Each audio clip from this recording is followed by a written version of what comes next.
Yo, yo, yo. Welcome back to Crazy Bowl TV. Big up to Mandem in the building. Thank you for being here. Sorry, a little bit late. We fire production. It's production fault. Big up to all you Mandem in the building. Please, you know the deal.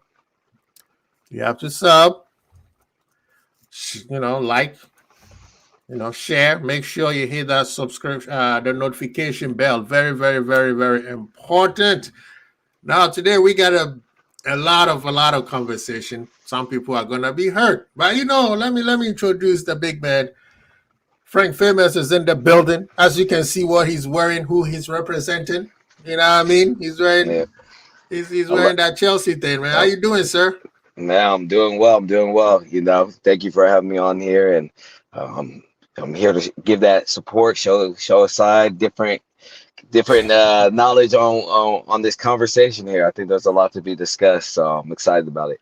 Yes, sir. We got our Tete era in the building. He already tell us who his allegiance is. That's okay. Bunkers is in the building. Thank you. We appreciate you all being here. Thank you, all of you guys in the building. Oh, it's gonna be interesting, and I know people already talking about the whole Konate situation. People, I don't really care about Konate contract. If you want to stay, stay. If not, make sure you play well till you get out of here. Otherwise, kick rocks.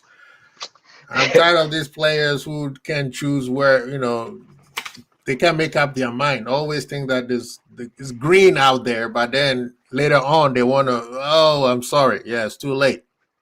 Yeah. We got RD in the building. He said, "I will take further."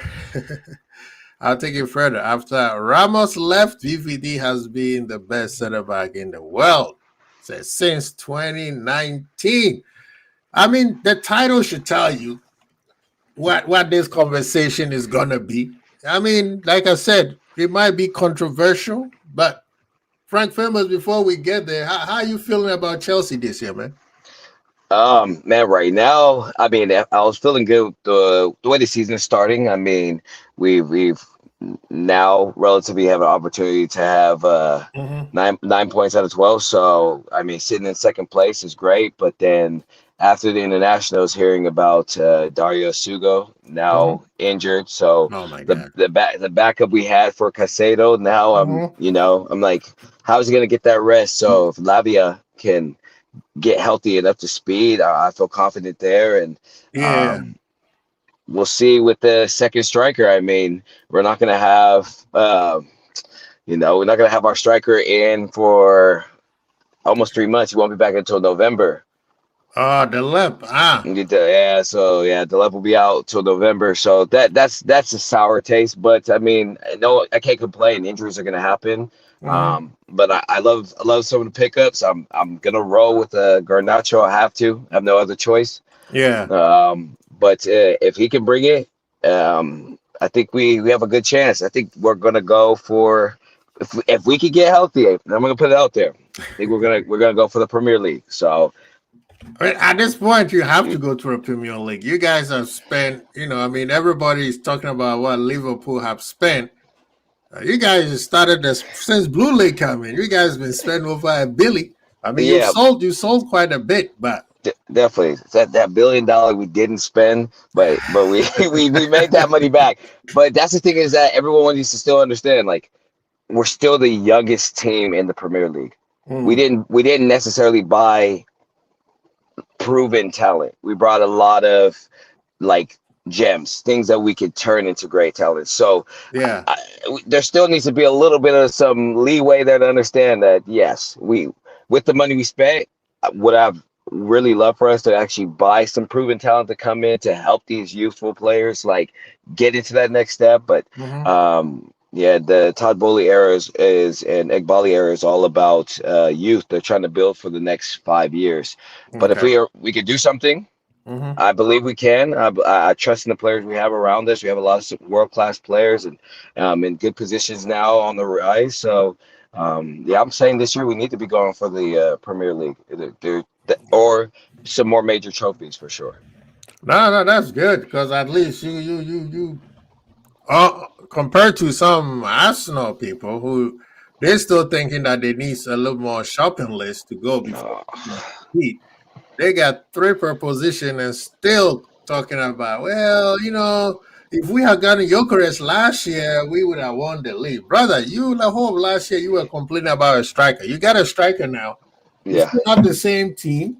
They didn't sell much, but you know what I mean?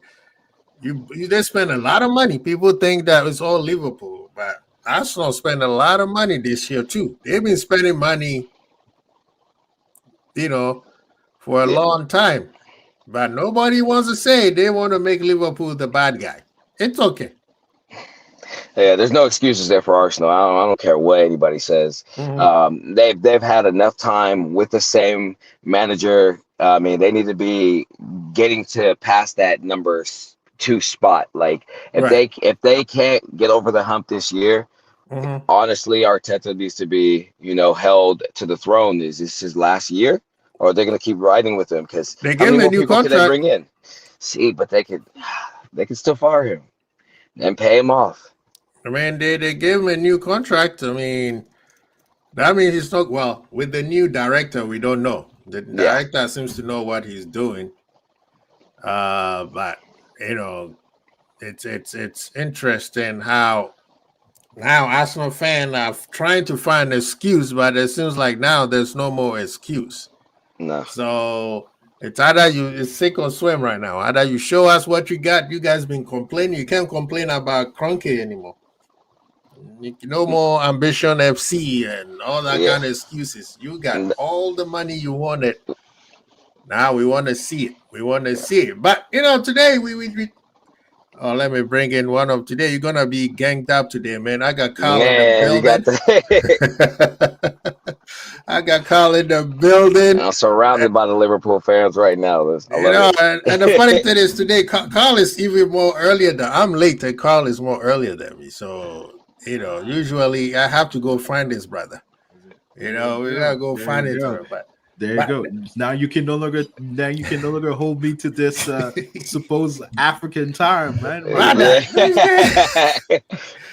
on the CP time every time, man. But today, as the title says, let me call. This is my boy Frank. Frank Famous. As you can see, he's nice wearing. Nice to meet you, brother. Nice to meet you as well. He's wearing Chelsea colors. Yeah. Chelsea colors. But today I purposely brought him here for a reason.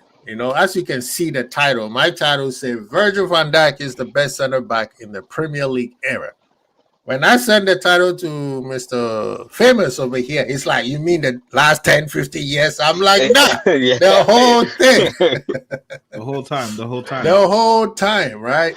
Well, but I hear it. I hear it because he got Cannavaro, he got Jason Terry, so there's a little bit of his childhood memories is coming back. I understand it, but that he's wrong. He's definitely wrong. He's definitely wrong, but I hear it. No, I'm not even going to represent my team. I'm not even going to start with the center backs. I mean, we were blessed with some great center backs, but my argument here is really to speak on VYBEZ.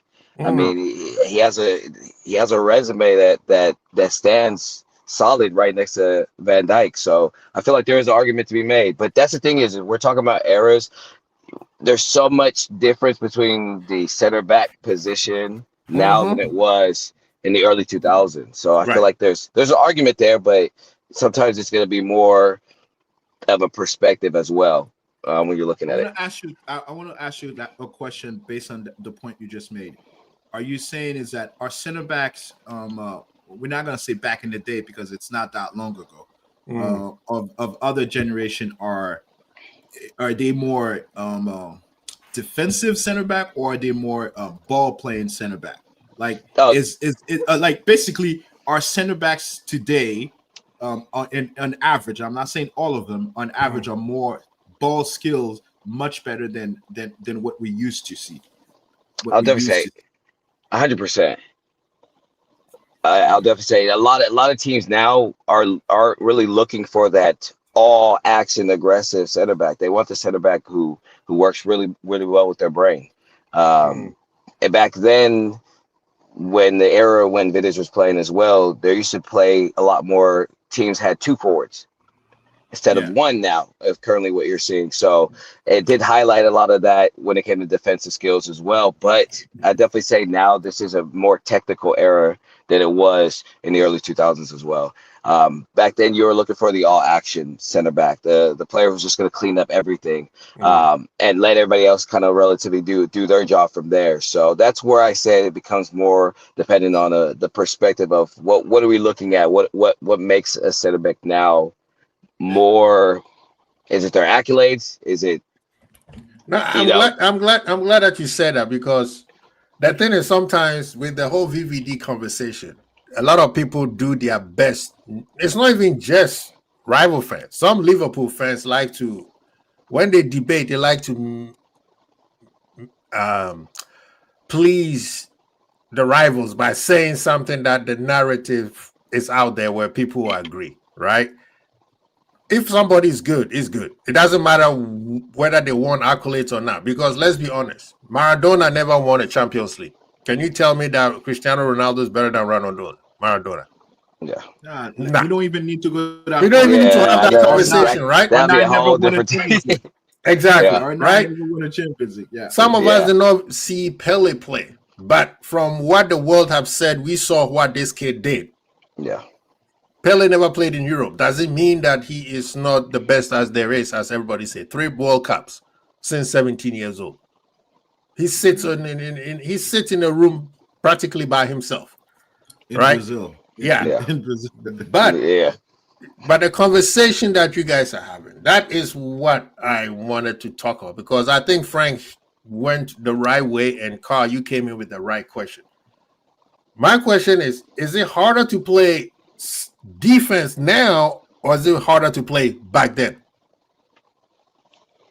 I don't know, because I think offensive football is asking different question, because back then everything was a little bit more compact. Now we want everything to be a little bit wide, give space. We want to create space. We want to take advantage of space now, because that's why the 4-3-3 is so popular now, right? Because we want to take advantage of wide position, and we want to take position in the half. So between the 2 center back and the left back or right back, those are the spaces that offensives are trying to take advantage of. So I think now the football is more about space. Back then, the football was a little bit more. It was a bit tight. It was a bit tight. That's why we had great saying, "Hey, we play 90 minutes to see 0-0." And that's the beautiful game. Yeah. We all grew up listening to that, and that's why the great team like Brazil, international. That's why great teams like back then, AC Milan, Inter Milan, and Barca, and even PSV and Ajax. Those were a great team when we grew up, because they play such fun football. And especially even back then, Dutch football was very popular. People used to love it. People used to love it because it was so fast paced and scoring. And so I think that the game has changed. The game has adapted to a more open style, open space style, and trying to create space and finding space and numeric advantages. Yeah. So I think it's just different game. Big up to Irishman. Irishman, if you want to come through, man, you know the deal. But that's my question, though. I mean, you talked about the technical ability. So I go back to the lame terms for people who don't know how to speak eloquent as yourself, Carl.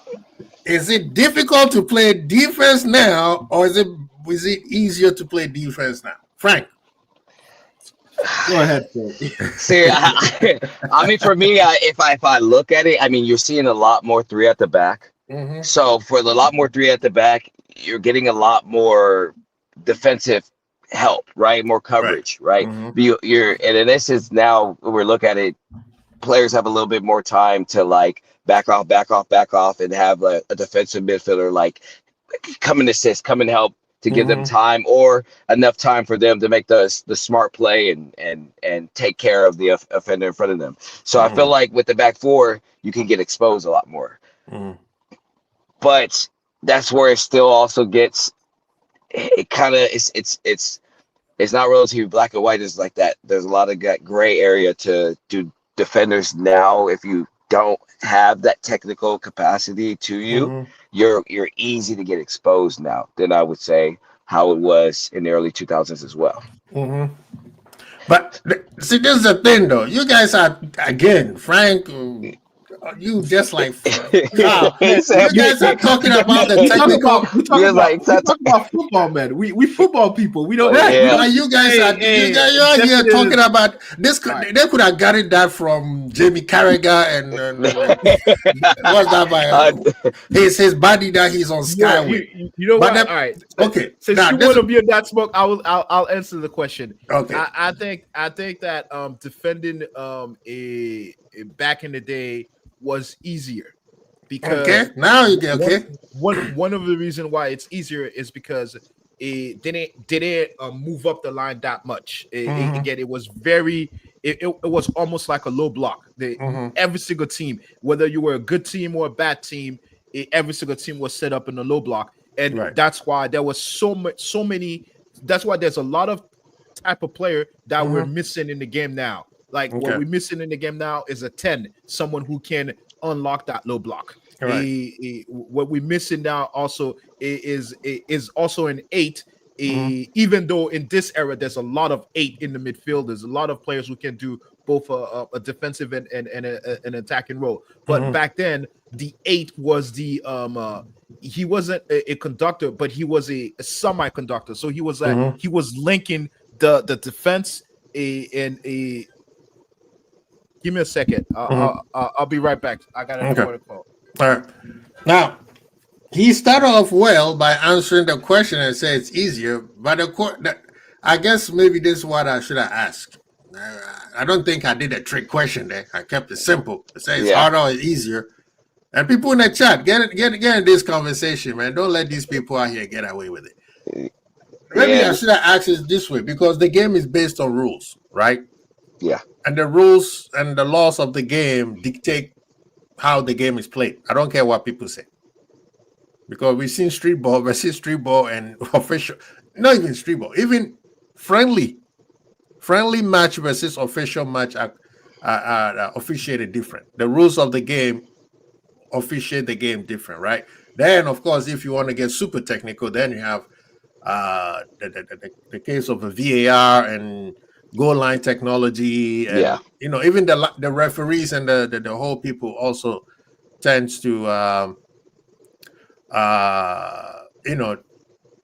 do everything different. So let me 1 second. All right, we got another one in the building. Big up yourself, Nee. What up? Good. So that's why I'm asking, because back then, the reason why it's easier back then, because trust me, the stuff that defenders can get away with back then, this year, in this modern time, if you do that, you'll be banned for at least 3 years. You see what I mean? Yeah, because everything's highlighted now. No, I mean, even if it's highlighted or not, the rule of the game says you can come from behind and tackle somebody. Back then, Maradona was playing headers when he was playing. Yeah. Okay, I don't even have to go that far.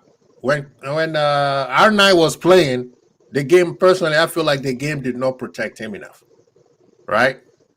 He was way too good for the defenders. So the only way they could get him is, studs up.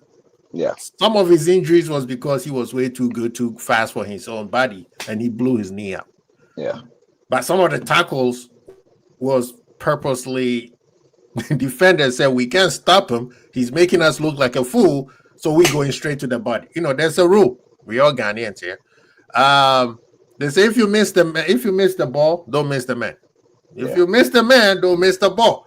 And back then, that was the rule of defending. You can't miss both. If you miss both, you sit on the bench. Yeah. Right?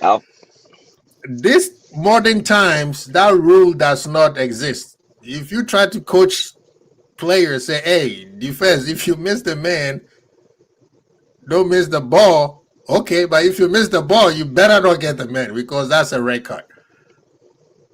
So if I'm looking at that and said, based on the rules and the laws of the game, defending now is harder because the defenders, the game is offensive, attacking minded. They want to see, FIFA it wants, and the lawmakers wants to see butts in the seat, eyes on TV. So they make the game interesting, more goals, basically tailor-made for the attackers. Hence the reason why some people say Messi would have never survived in the Maradona era, right? But when Messi started, what John Terry was doing to him, if John Terry was to do him now, John Terry would have been banned from the rest of the... he would never be playing football ever again. Social media will crucify him, and then the media will crucify him, and then the laws will go against him. So that's what I'm saying. Looking at the laws of the game, defending is much easier now than it was. Sorry. Defending back then was easier than what it is now, because back then, brother, I can do whatever I want. Now, I can't even look at you wrong because the ref is giving me a yellow card. Yeah, I see that. I see your point. 100%. I see your point. Then that gets back to, okay, the laws of the game have changed, which this could apply to a lot of other sports. This is like if I was going to go off topic, this is like the same explanation they have between Michael Jordan and LeBron James. That is a right? fact. Mm-hmm. Jordan's era, there was a lot more hand checking, right? Yeah, you could physical. do that. Mm-hmm. It was way more physical, right? Mm-hmm. During LeBron James era, now the defender can't touch you. They touch you, it's a foul. So that's facts.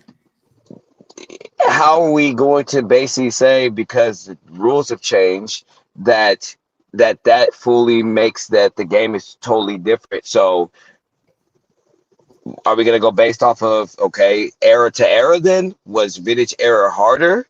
Because of the fact of the matter is, like, no, vintage era was easier because he could get away with things that he can't get away with it right now. Yeah. That's what I'm saying, right?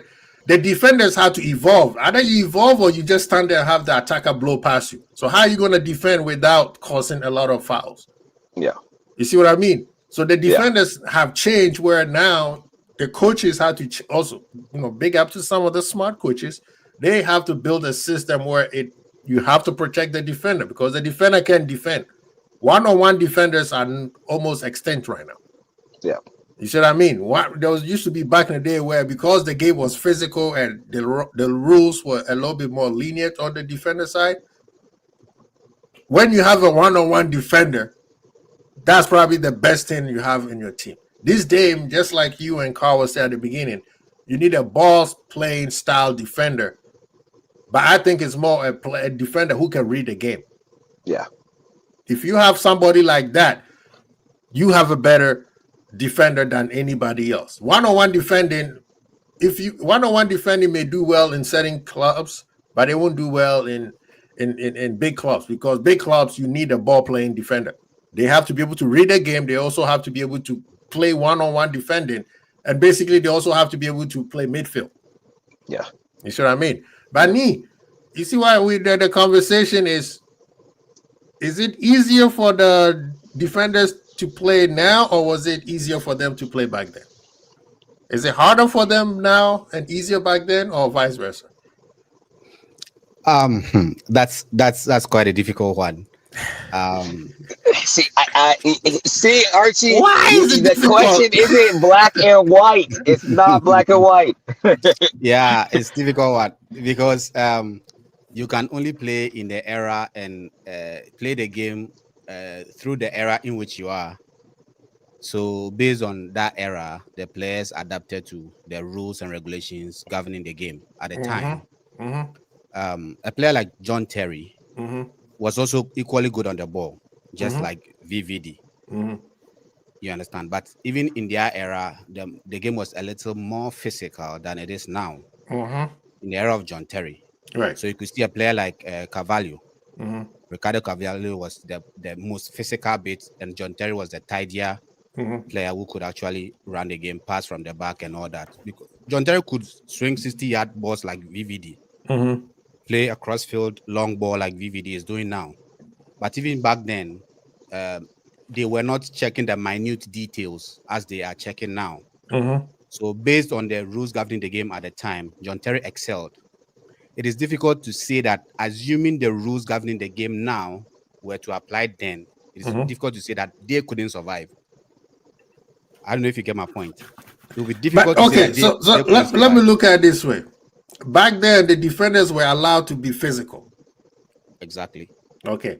Now they are not allowed to be physical as they were back then. So is it easier to play now, or is it easier to play back then when I'm allowed to do whatever I want? Even John Terry time, the game was still cleaning up. So John Terry still had to. Yes, it was still a little cleaner than. It's a little bit cleaner than the previous generation. Yeah. Yes. Now you playing with athletes who are fitter than they were even John Terry time. Yes. Right? So these players are athletes. They are athletic. They are athletic. They may not have the technical skill as the John Terry days of, like, say, R9, where players were just attackfully skilled. Like, talent was just oozing. Now it's more of, are you consistent with what you're doing, right? I blame Ronaldo. Cristiano, that is, right? Can you do it over and over and over and over again? And if you can do it, you don't have to have any technical ability. But so now you have players who are quick. And if they blow past you, you can't check them. Back then, you can give him a little sugar and the ref will be like, hey, keep going. He hits, shoulder to shoulder badge. Now you do that and the player throws over to the fan stand. That's a red card. So looking at that, will it be harder for John Terry to do what he was doing then, or would it be harder for him to do it now? Because what people like to do is, VVD never played against Didier. Okay? But Didier now will be scoring more goals because nobody can check him. You can't physically do what John Terry was doing to Didier back then. So the conversation is flipped. Right? What people are using against defenders now is for attackers, because Didier back then, John Terry can literally be with him like muscle to muscle, right? Yeah, which was making Didier so good, because if you touch Didier, you saw what he did to Gallas. Moved him out of the way and put it in the top bit. Grown man. You see what I mean? The whole grandfather. You saw what he did to him. Right now, you can't do that to him. Yeah. You see what I mean? So it is harder for center backs and defenders to play the game because you can't touch it. Can you imagine what R9 would have been doing right now when you oh my, you see what I'm saying? Yeah, I understand. My response was actually in twofold. So where I agree with you is that now we expect a lot more from the defenders. Right. As opposed to even in the attacking sense. We expect more from the defender. So a defender has to sort of be more skilled in defending than in the past era. For example, a defender like Jamie Carragher, for his era, he was okay. Yeah. Now a lot of people criticize him, but he was a good defender in his time. Yeah, but in his time he was good. Yes, because in his time he was not required to do any tidy bit of clean passing, or that all you had to do was to just clear your lines. Just kick the ball out of the area and then you are good. You are seen as a good defender. Yeah. But now a lot more is required of the defenders. So I agree with you in that sense. And secondly, when it comes to being the foul calls, that is also difficult to defend as a defender now, because any little mistake is being checked. Now with the advent of VAR and all that, a little shove, a little tuck of the shirt in the box, a little wrestling, wrapping your arms around the attacker and all that during corner kicks, that is supposed to be more like a wrestling match in the box. Even corner kicks now they are checking it. They're reviewing it, right? Yes, there's now a microscopic look. So there is very little room for mistakes for a defender now. So in that sense, I hold my hands up. It's entirely more difficult now than it used to be in the previous generations. Yeah. My initial statement was not to sort of come across as saying those defenders were not good. No, I didn't say it was good. Yeah, I never. That's what I did. Yeah. Now, Frank, you see what I'm going with this? Yeah. No, Yeah. I like I said, I understand it as well. Like Mhm. it's one of those things where he was saying, like, everything's highlighted now. So Yeah. the game now from decades ago, this it's becoming more entertainment. It's more fast flowing. They, Mhm. those things have changed with time to make the game, in an essence, more enjoyable for all people to watch, because they were seeing all these difficulties of this pulling. The game was slowing down. There wasn't anything that was creating that spark that people love to watch, when they could see a player flying down, and you had to have the skill set to be able to stop him one on one. So Right.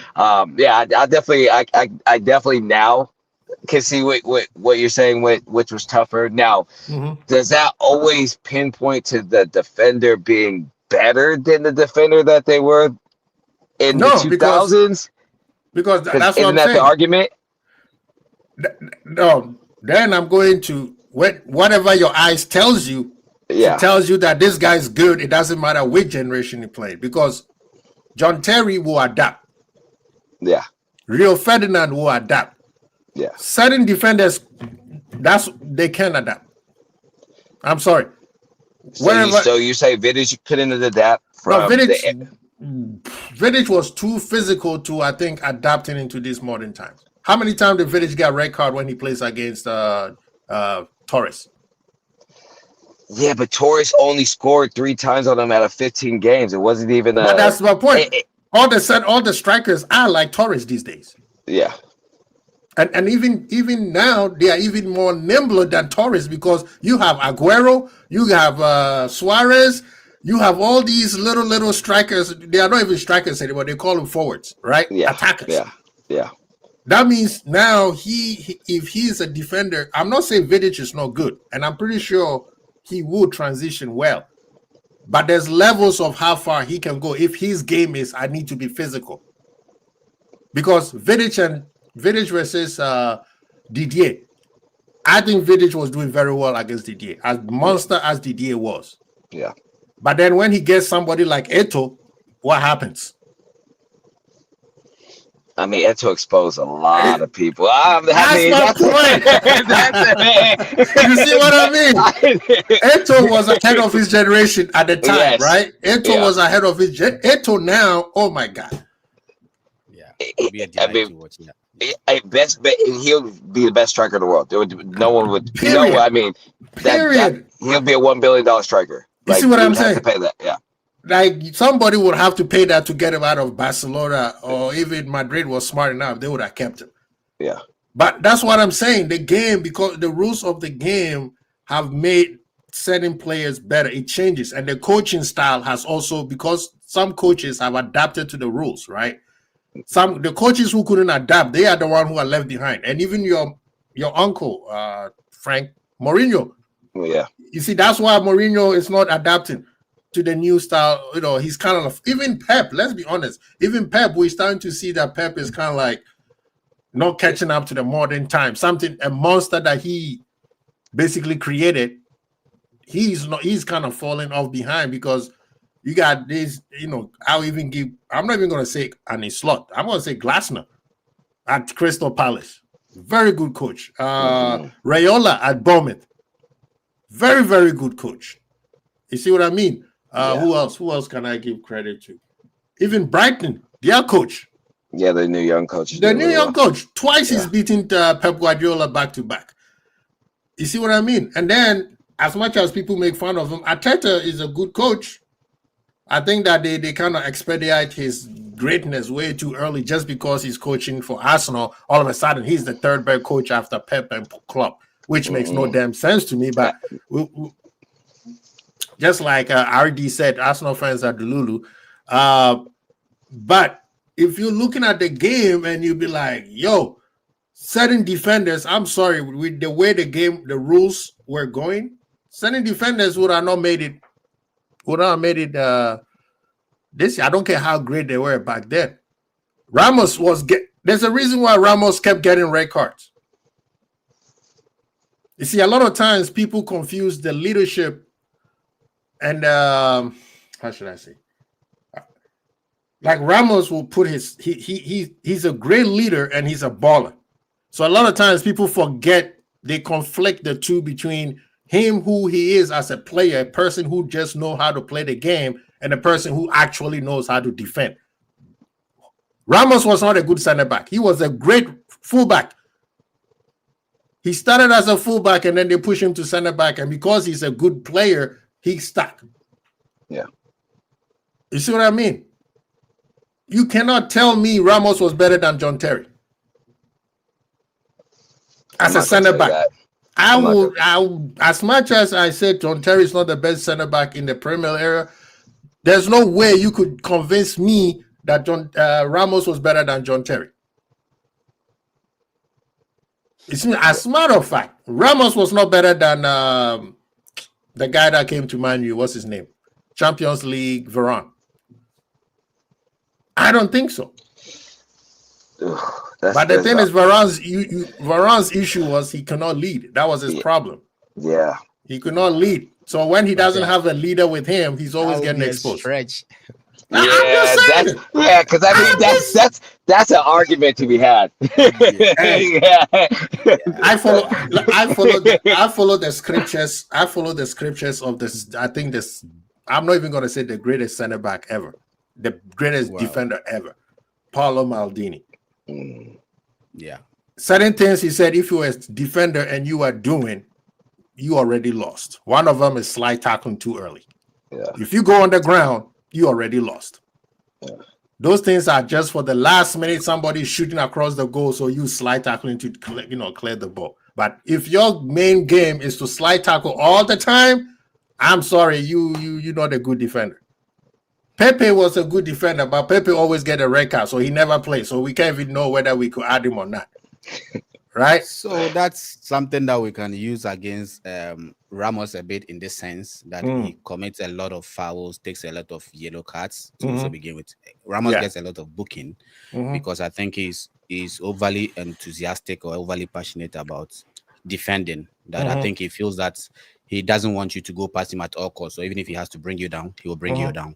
And that's the aspect of his game that actually goes against his performances. But on the Varane bit, it's difficult because I can't really remember even a handful of games that I can say that maybe the team was terrible and Varane was more like a standout player, like holding the game at the scruff of the neck and actually. But that's the leadership qualities. That's the leadership qualities that Ramos has. That makes it difficult to argue for. And I understand that, but that's what I said as a defender. That's why I said as a defender defended. The reason why go ahead. The all-time argument goes against sometimes Virgil van Dijk is because Van Dijk makes it too easy that you actually don't even see that he's actually putting an effort to defend. So it makes it difficult. Like when you are watching the game, you don't really see him doing the slide tackling, shoving this one here and there. He's more tidy, things in advance, just like Maldini said. Yeah, he actually sees the problem and solves it before your case. So it goes against VVD in the sense that when people are looking at VVD, they don't really see him the challenge. I mean, people are stuck in the past. Tell the truth. People are stuck in the past, right? So that's why see all those things about VVD. So it makes it difficult. Because when he goes into a tackle, he wins it. It's more like there's no wrestling. There's no struggle between him and the defender. And all. It makes everything look so easy that you don't even notice that he's working. That is something that goes against him. But you see, this is the thing. We'll get there. We'll get to there. But I believe we'll get there. Yeah, we'll get there. But you see, this is the part where if a lot of times people didn't even know that what you said about John Terry that he could do, because the only thing they give John Terry credit for is his slide tackling, basically the stuff that Ramos was doing. That's why they credit John Terry as one of the best center back. Because personally, I always say John, in terms of center backs, he was probably the best leader I've ever seen. That's a big game player. And a big game player, right? He would sacrifice I saw the guy get his neck kicked in, which he passed out in the game. But Terry also had deficiencies. Terry was protected a lot. You have Makelele. Yeah. You have Obi. You have Essien. Cavallo was like some true didn't say Cavallo is better than Campbell. Campbell was because Campbell he didn't have he was solid. He was just a good defender. Yeah. He was just a good defender, but there was something that John Terry have over him was because of this. This is the power I keep telling people that takes you to the next level. Yeah, that's what John Terry had over Campbell, right? I'm not saying that he's smarter than him. There is something about the game that you cannot quantify. In-game management, exactly. You cannot quantify. Yeah, but if you say out and out, we sitting there, yes, Campbell, bro. Campbell and Ledley King, probably the best out the center backs out of England. But what I'm saying is, John Terry's deficiency was when Chelsea decided to play sexy football, he got exposed. Remember when you bring in was a big Phil from Brazil? Yeah. When Uncle Abraham was like, you know what? I'm tired of this Mourinho sitting in the back football. I want to play sexy football. He got exposed.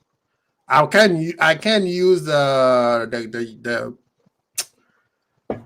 cheap Mourinho that you guys brought in, Villa Boas, because that one was just players was revolting. So I'm not going to use that against them. That was the whole. All the team was just revolting against them. Players were too big for him. Yeah. But the part where you saw a little bit of Terry's deficiency is when they decided to play sexy football. He got exposed, and then when he played for England, he wasn't as good as when he was with Chelsea. Because England tried to play sexy football also, and that's with Terry and Rio, and they all got exposed. Yeah, there's also more than that. The players during that era didn't even play with each other. So they said they didn't even. It was always a competition. So that's a topic that can be debunked when it comes to it as well. Mm-hmm. So when there's already conflict in between the teams, you're never going to see the unity that like teams have now, where they love to enjoy to play with each other regardless if they're competitive in their league. So I think that was something that really caused England not to even be able to get to that next level, knowing that they're in that era, they had some of the best players that were playing. No, that's true. That is true. And that's what my debate is, because you hit that nail in the head. That's why for me, VVD is the best center back. That thing is hard for people to understand because they want to use, he didn't play against Didier. Have you seen how strong Virgil is? And Didier wasn't a volume goal scorer. Didier was just he was a character and a big time game player. Big match, big game. You see what I mean? Well, I got a question. Because if we're going to look at from a striker point of view, from the strikers there in a certain era, right, as well, is Van Dijk usually bigger than most of the players that he's going against? Now, yeah, 6'4". I mean, he's a colossus. Okay. Because now the game pace is pretty much an integral part of the game. Van Dijk has leaned up, but he still has the height. Over there, he probably would have bulked up a bit. He was bulked up when he was at Southampton. Yes, if you look at his old pictures, but now that's true. Yes, because now the game requires pace, so he needs to be quick. So you see that he's lost a lot of weight just to keep up with the pace. But Van Dijk has the height. If he played in that era, by the time he came from Southampton to Liverpool with that stature, he could match them easily, and he's strong as well. Yeah. There's a reason why strikers don't always want to go to his side, but always want to attack whichever partner he plays with. All attackers want to play from either Konate, Joe Gomez, Kwanzaa, whoever, because they know he's that strong as well. Now, I would love to see them against D-Day. I mean, that would have been one we've seen him go against matchup. He's gone against what's the name? Your boy Lukaku. Lukaku was bigger. Lukaku was bigger than Didier. No. I know you did not put those two people in the same category. I know you did not just say that, Archie. Who was called Baby Didier? Who was called Baby Drogba? Who was the guy that called me Baby Drogba? That was a mistake. They tried to find any big build. Not in the same stratosphere. No. Okay. I will dial it back to a modern time striker. What about the robot at City? I mean, This is the Haaland reason is why. This is strong. see. Yeah. I'm glad that you brought that conversation his because game- now Yeah. you go about me going to my basket and blame you for every content creator that heard that nonsense from. The people don't understand that Virgil, it's easier for Virgil to play against strikers as strong as Didier, as strong as what's his name, Haaland. You saw what he did to Jokic recently. The ones that he have problems with is the nimble ones, those who can The slip skillful out. ones, yeah. Exactly. There's a reason why. What's his name? Isak is the only one who's been giving Virgil so much problems. Because a striker like Isak is just like we were saying earlier, Eto. Eto would have given Virgil hell. A lot. That means Virgil will have to go into his bag to really, really defend against strikers like Eto, Isak, and those type of strikers that can slip between the lines. So if people are talking about, oh, he never went against a big, it would have been too easy for him because all he has to do is just stand there. And he's smart. He's not one of those big center backs who don't know how to, how do they call it? Who don't know how to move their feet, and so to speak. So if you give him a striker, that's why Haaland hasn't scored against Virgil since he's been there. Am I wrong? And then we have the other big guy on his right by the name of Konate, who also loves. That's the difference between Konate and Virgil. Konate loved that physicality.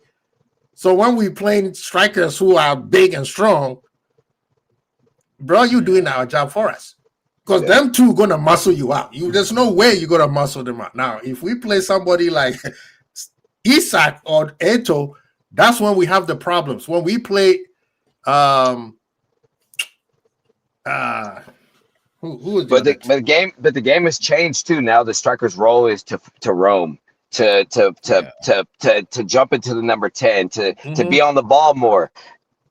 Back then in the 2000s, games was played. You were 1-on-1, just hitting it over. So yeah, that's the only thing where I see that can definitely have a little bit more of a perspective is on the way the game is played now. There's more involvement yet again with the striker, which I feel like then that does give them that more technical ability to have speed, to be on the ball, to be in the games. Back then, strikers, I feel like they were in the games at big moments. Right. So people like John Terry or Rio, right? Especially Rio. Personally, I think Rio was probably the best center back until Virgil showed up. And when you listen to Rio talk about Virgil, he wants to give him the keys, but Virgil said, wait till I retire first before we start talking about it, right? Because he hadn't won enough, right? Yeah. Because Rio read the game. Rio, physical, he's a big unit, right? Yeah. And he had the pace.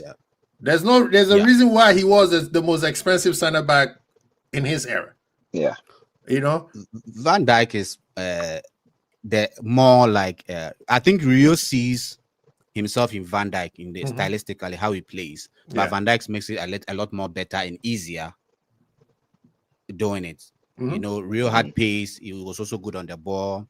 He wasn't the physical type. He left all those physicality to Vidic, and Vidic was doing the crashing and crashing. Rio could do it, but most of the time you have to look at Rio prior Vidic before because Vidic. When Vidic came in, Rio was his injuries, but he wasn't the leader. Okay, I mean, his injuries are the leader when Vidic came. So, but before him, he wasn't the leader figure. Let me put it that way. So I think because he's a little tidy and he can see those attributes in VVD, and VVD makes it easy, like way easy. So it is easier for Rio to appreciate what VVD does because VVD makes it so easy that you even think that he didn't even do anything extraordinary. That is something that works against. You know the crazy thing is, Frank, Annie, if you go to watch VVD when he was at Southampton, he used to bully the hell out of people. Yeah. See, him coming to Liverpool, he changed the way he plays because he had to be a ball playing center back.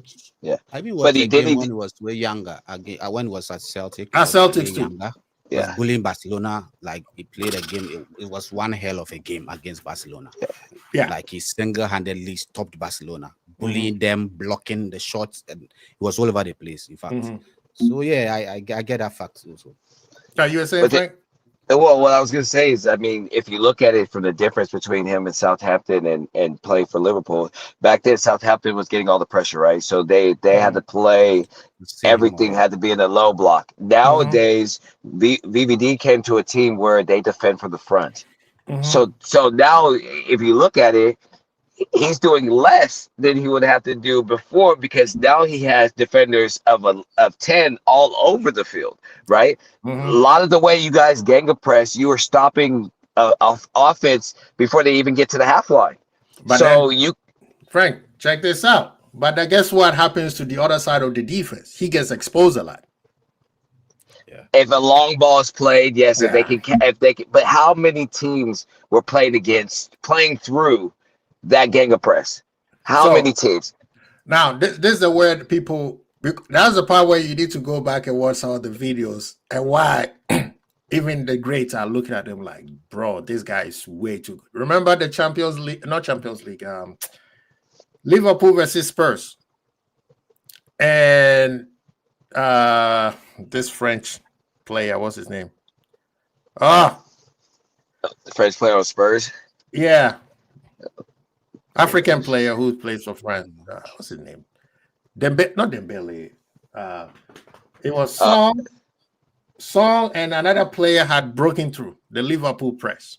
And it was a 2-on-1 versus Virgil. And he said, I knew that guy has no left foot. He was saying that nicely because we know even his right foot was useless. But he said, I knew he had no left foot.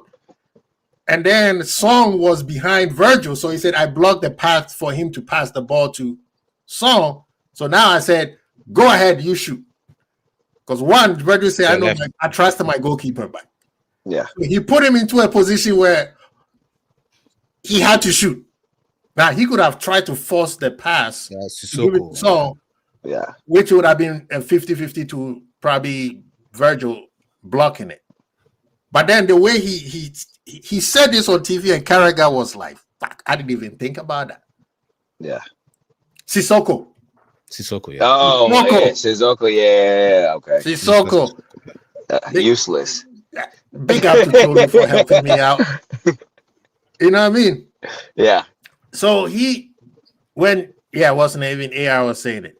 When he explained what he did there, because after the game, everything became about that. They'd be like, oh, they had a breakthrough. If they score, the game changes. I think it was the Champions League final after the penalty kick. And he stopped that, and everybody was like, wow, that is crazy. And then he explained it. He said, I knew he's a right footer. Song is behind on my other side. So I had to block that pathway and then force him to go on the left side and say, you go ahead, you shoot. And I know honestly, your shooting percentage is pretty poor. It's poor. I mean, that's why I said useless. It wasn't like Harry Kane and Son was going at VVD. Yeah. He knew he could expose Sissoko. I mean, Sissoko's game was nowhere in the offense. Yeah. I mean, so you know what I mean? And then he said, I push him to his left, which makes it like I went from 50% to 25% because he has no left foot. Yeah. And then guess what? When Sissoko took the shot, he was killing birds. Yeah. You see what I mean? So those type of things, you look at it, and even like you listen to Paulo Maldini, the way Paulo Maldini talks about Virgil, and you'll be like, bro, if Paulo Maldini is telling you this guy is the GOAT, who am I to tell him otherwise? The GOAT himself. Personally, I believe Paulo Maldini is what I've seen, right? I'm not going to say I played the game because that would be disrespectful to Beckenbauer and some of the other ones. But Paulo Maldini is the modern era defender, not just a center back. Those we watched. Those who watched the game said this guy was just something else. I mean, there's a video going around where R9 was Brazil against Italy, and R9 was going against Paulo Maldini, Cannavaro, and I think it was Nesta who was there with it. Yeah. And I saw the video. I said, I don't care who Ronaldo is. You are not going through those three people. Yeah. And he got there and then he shoot the ball and they blocked it. You know, back then, defending was an art. Yeah. These days, it's a whole different type of art. It's more contemporary art. You have to go by the game. That's why I say Virgil right now is the best the league have seen. Period. And Liverpool fans need to stop trying to please, like somebody like me right here, trying to please our guests from Chelsea. That he's trying to be like, I'm not sure.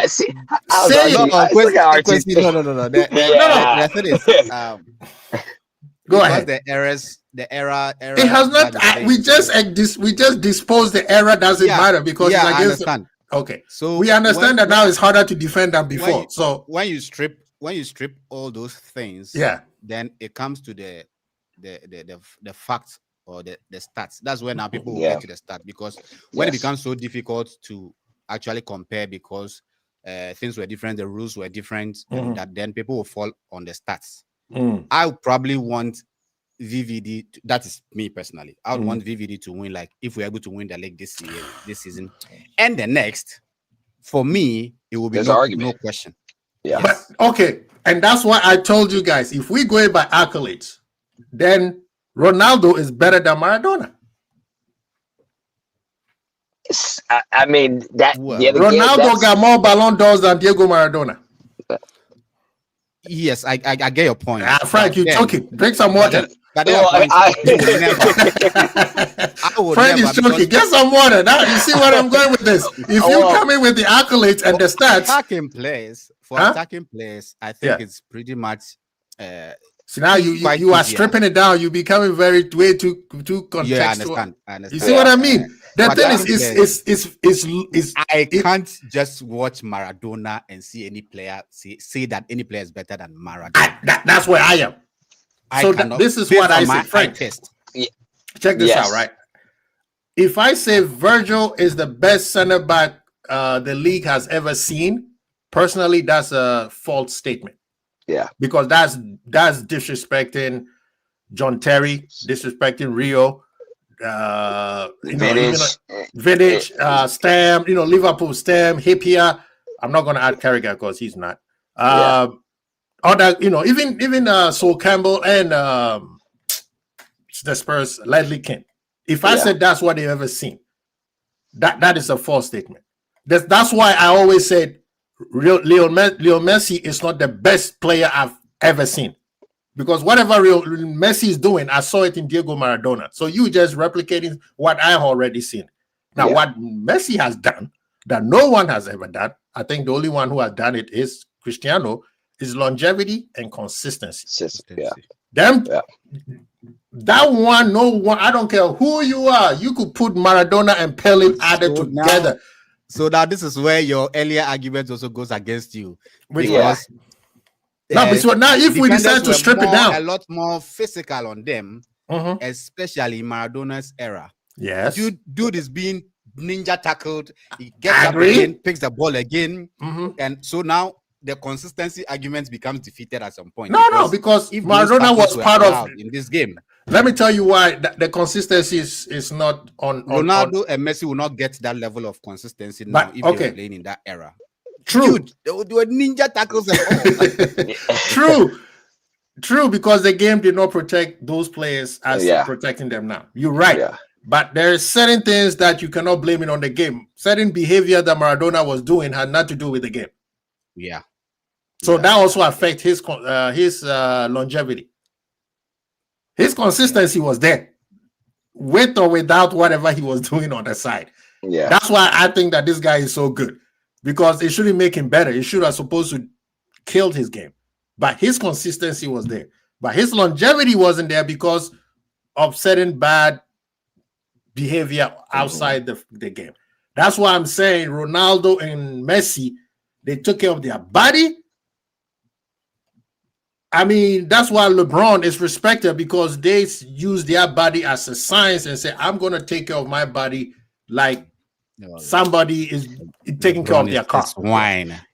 But also Archie, when you're going into talking about the longevity portion, the game has changed to where back then you weren't a brand. right? Nowadays, players are brands. They're making more money by being brands off the field. When back then there was not the commercial rights, there wasn't the publicity that the players had in that era. So I feel like the time period of the Leo Messi's and the Ronaldos as well, it was all about like, well, I can be this big player. I can make more money by taking care of myself as well. So I feel like in the era before when Maldini was playing and it wasn't about that. They didn't live that way. It was just about football. It wasn't about anything else off of the actual field. So I feel like if you change the era and put them in the position to where they did have those possibilities. Also, yeah, but that would be only a few people would do that. That's why you have to respect Ronaldo and Cristiano, because they sacrificed. Kwesi, Yes, the sir. other thing is that we should also lose sight of the fact that now sports science is a thing in this era. But so check this out before you use sports science. See, sports science can take you far. Just far. Yeah, I know, but not. People were smoking. People were smoking and drinking beer sitting on the bench. That has nothing to do with sports science. Yeah. Thank you. But what I'm saying is that sports science in that era would have prevented those things, because they'll tell you that right after the game, they are in the pub drinking. Yeah. Shout out to Arsenal Wenger. Drinking. The next moment, they are in the training pitch playing. So a lot of things were not properly structured in that era. So it made a lot good. I mean, a lot of things go wrong as in relation to their health, their longevity, and then consistency. Yeah. And they didn't really see alcoholism as a problem. As long as you're on the field and then you are performing, most of these top players were just drinking and drinking, womanizing, drinking and all that. So now we understand that these things, they all affect your performance in the long term. So can you imagine? Can you imagine? I tell you, can you imagine? I say, okay, for you to have a longevity, you have to sacrifice kinky and shito. You know how hard it is to sacrifice those things. Yes, that's also a sacrifice. These guys exactly. So you have to respect the people who are doing it, because it's not easy. It's a mental. Like if you listen to Evra when he went to visit Ronaldo's house, the reason why he said he stopped going there. He said, "Oh, let's go eat." The guy is giving him some food that he's like, "What the hell is this?" Remember, food is also good for the soul. It helps you. It helps you. It makes you happy. But these people have sacrificed their happiness, because if you listen to bodybuilders, right, they say we don't eat for the taste. We eat for a reason. Anything. Yeah. You see what I mean? They eat for a reason. So they are not eating because, oh, this food tastes good. No, they're eating for a reason. Like somebody like AR is talking about, George Best, probably one of the best player to come out of Europe, probably the world. Pele call him the greatest player ever. But this brother, after a game, was smoking, drinking, womanizing. Right? Paul Gascoigne, alcoholism and drugs killed his game. Before Frank, your best player, what's his name? Not your best, but your recent great player, Mr. Palmer. There was a Paul Gascoigne. Yeah. Gascoigne, Gaza. That's what they used to call Gaza, it. So that's the part where you see the game. These players now are taking them all. I think they're taking them all seriously because they want to play longer. So the sports science and all that stuff, they're taking it seriously. Not all of them do the sports science. That's why they are. A lot of them, by the time they turn 30, they were like, "Yeah, I'm done." Yeah, you see what I mean? So it has to be respected. Virgil had, after his knee surgery, he had to be like, "Bro, if I want to keep playing at this level," he had to change the way he. Mo Salah, people don't give him credit. Mo Salah changed his whole lifestyle to play longer. Why is it that Mo Salah is still playing and Mane is done? Yeah, because Mane went to Munich and that killed his career. You see what I mean? So, yeah.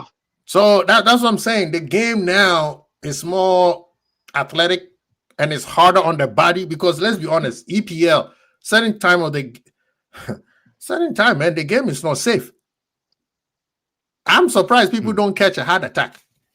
the argument in the inter-era argument is quite difficult. No, I Because those understand people in that, the but era that, will but also that's tell you that the pitches that they even played on, they were causing them injuries. Mm-hmm. true. Yeah, True. that's true. Yeah. That's true. So then they will bring in the longevity thing. Yeah, aspect. that's also It part makes of the whole thing longevity. difficult to- Yes. But that's, you see, but that's why I don't use the longevity and the whole accolades thing, because it's not fair. So now we look at the eye test. So that's why from the onset, I said the eye test is what actually also sometimes works against VVD, because you don't see him a lot because he just puts out the fire before it starts. But that's, you see, that's what people like us who see things like that say. You remember Frank said that when he was at Southampton, he was Yeah. defending more because now he's seen a lot. They are looking at volumes Mhm. rather than how technical or how intelligent Mhm. he defends, Mhm. as opposed to the volume. So if they don't really see you that much, they don't see you that much. It becomes But see, somebody like Maldini. Mhm. He defends intelligently. You hardly see him sliding or whatever. But in that era, it is easier to see Franco Baresi. But look at the names. Beckenbauer. Look at the names you gotta mention. You were top. But then defenders. you'd say all those names and still say Maldini is the dude. Exactly. Because Maldini, it is easy to appreciate him because now his game transcends his era. For Thank you. example. So it doesn't Even matter in what this era, we still what appreciate his game. have you seen a picture of Paulo Maldini? He looks like he can play now. Mm-hmm. Yeah. Still looks good. He still looks good. Yeah. That's somebody that tells me that he takes the game seriously. First of all, he takes his health very seriously, because usually when these players retire, right, things start to fall off. Now Carl went and did his studies. He's back. I'm saying the game now for setting positions, it doesn't matter. It's the rules. The rules have made it harder for defenders. I'm sorry. Frank, you were a defender. Yeah. Do you think you could play with the way you were playing back in uni? You can play now without catching red card every single game. And no, the game's too soft now. Okay. So no. You know what I mean? So now you have to adapt and change the way you play, because otherwise the refs is just going to keep giving you red card. Yeah. So for a player like Virgil, you could, like, for the average person who likes the what do you call it? You know, the nostalgia of defending. The guy who does the Caesar kick in front of somebody's head. You know, the guy flying judo chop. They look at Virgil like me saying and say, this guy's no good. I remember there's a guy on YouTube, Half Hope, who said exactly what Nee said. He said the reason why Virgil is not good enough is because of exactly what Nee said. He rather choose Ramos, and he's a Chelsea fan, and Terry, because of exactly what he said, because he doesn't get physical. I'm like, brother, do you know how hard it is to play the game without being physical? That means you have to think like the attacker. Defenders are always late, right? You are reacting to an attacker's action. But then this guy's taking away from you before you think, right?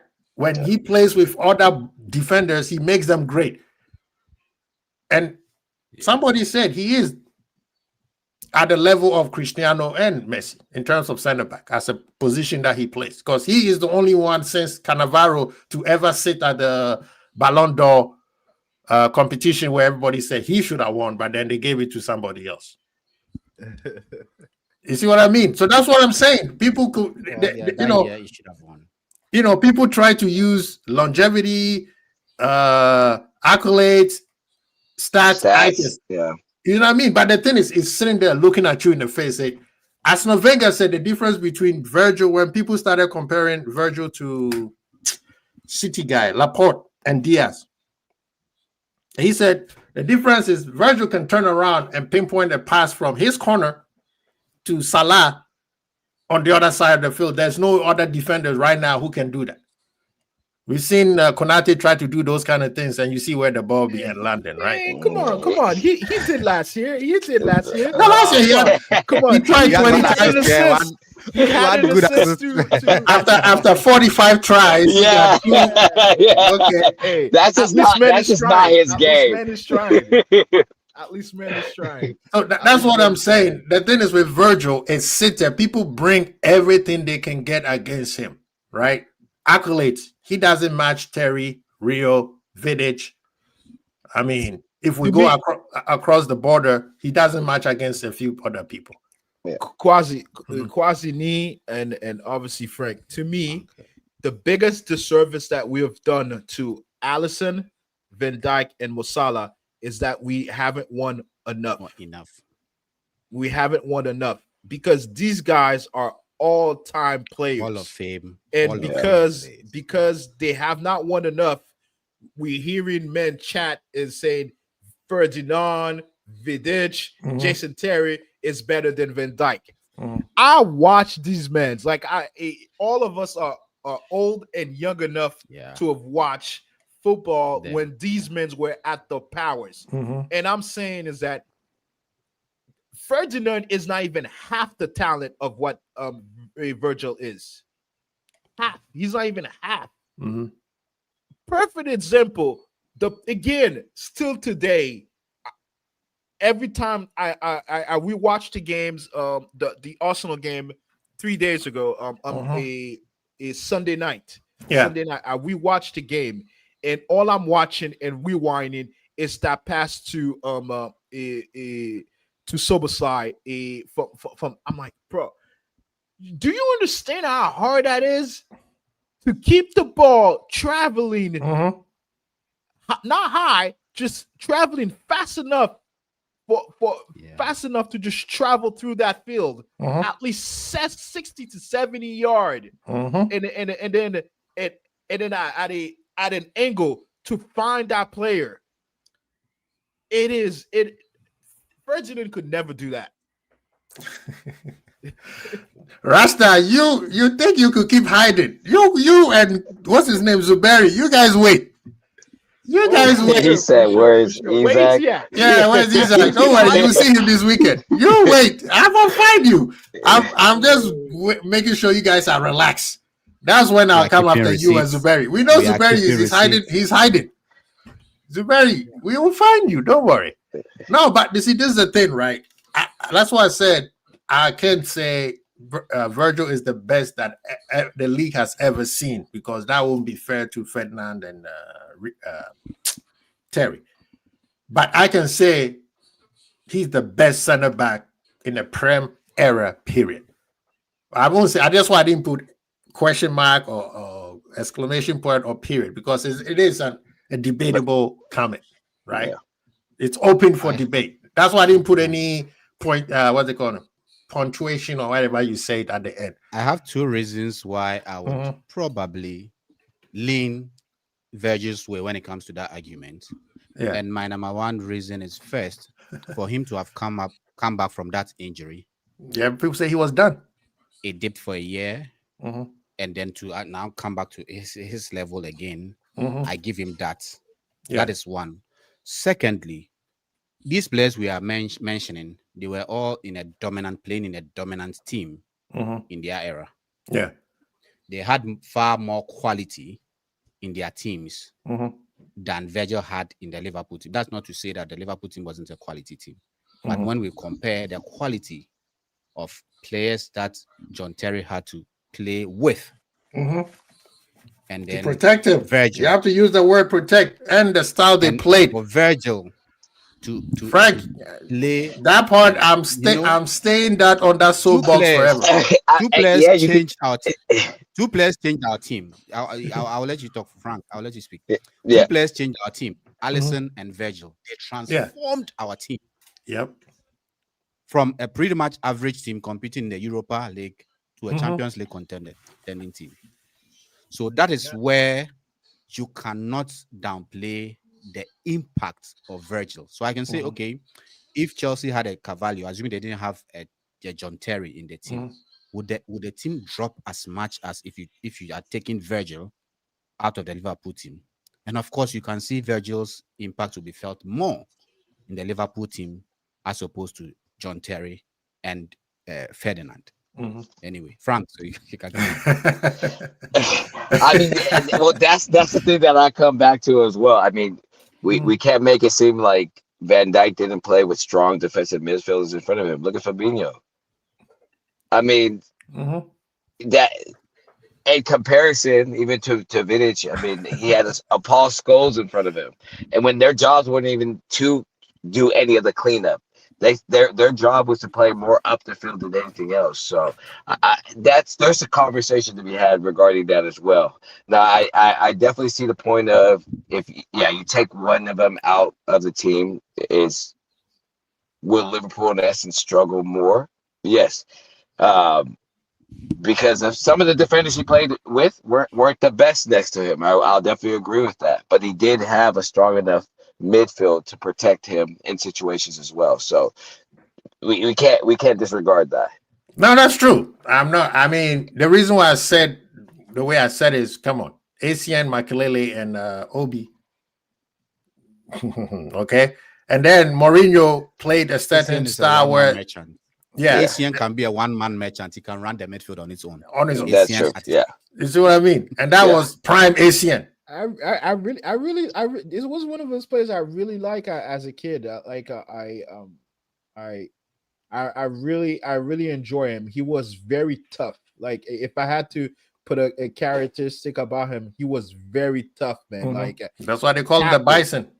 Yeah, the way he tackles, the way he runs, everything he did was tough. Yeah, everything he did was tough, and I really enjoy him as a player. I enjoy him. He was one of those like he's your favorite player. Yeah, no, I like ACN. ACN, I wish Liverpool were at that time. Abraham had too much money. There's no way you can compete with that.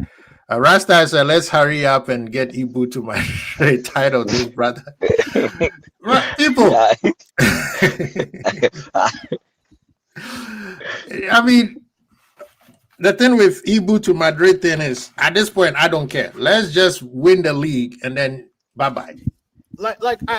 To me, I don't understand this crashing that we're doing with Ibu. Like he's under contract till this year. Yeah.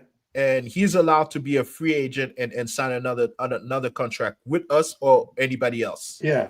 And I think that he's what age is he right now? He's 25, 26. Yeah, he's getting to his pump.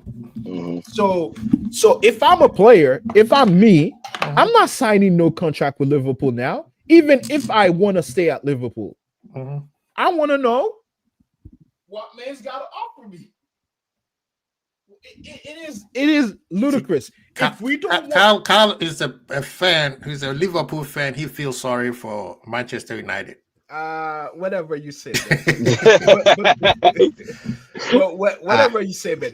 I think Carl should withdraw that statement so that because he seems to use it against you every day. Carl is on the player side. Of course, I'm on the club side. It don't make sense. If we want to be in a club side, the club should have come and say, "You want 250? Here's your 250." And then we're not having this conversation. But if the conversation is that let's negotiate 150 or I'll give you 200, close to 200 and some bonus, my guy, I'm waiting until my contract is done. You know? See, the part that I agree with Carl is the players should get whatever they feel that they are worth. But I always say this, don't bankrupt my club. Yeah. So if you want the money, go to Madrid. You see what the other player who left Liverpool went to Madrid. It's not working so well. Yeah. Okay. So if you want to leave, but make sure you play well. Archie, you don't think it's going to come good? You don't think Trent's going to come good for Real Madrid? Nah, it doesn't matter. It doesn't matter. We'll find a new player. We'll find Gay. We'll get another player. That's why I don't care. That's why I don't care. Rasta said, "Nah." He said, "I pay you what you worth." Rasta, when I left college or university, wherever it is for you, wherever you live, I did want it to become an agent. I couldn't because my mother suffered from schizophrenia. So I had to stay. I had to stay home. I couldn't. I stopped doing that route. So now I we went see to another route. we see why he's always on the player side. He's an agent. So that's why. So that's why I was gonna go to school to become an agent. And Carl is an agent. So But now I we stopped. see why I he's stopped. always I supporting the stopped players. because my mother got sick. And obviously, Sorry to hear that, man. I'm the adult. I'm the adult. I'm the oldest brother, and my brother had to go to school, so I couldn't let him handle that on his own. Because I would have, because I live in Canada, I would have gone to the States or to the States to become that. So Rasta, now you making Rasta feel bad. He said, "Okay, now you." It's okay. No, Rasta, keep pushing him. He did Carl did the honorable thing. Carl did the honorable thing as a man and as a human being. He did the honorable thing. But as a fan, no, as a fan, I'm on his neck. But then again, Carl, then again, the way the game is going, or has been in the past few years, if we are not careful, it might not be sustainable to a point. Yeah. Because now you can see fans. I agree with you. I agree with ticket you. prices and all that. Now fans are agitating a lot with ticket prices because all these contracts that we are pushing, that pay him. It has to come from somebody. Somebody has to pay for it. Yes, and that is why I agree.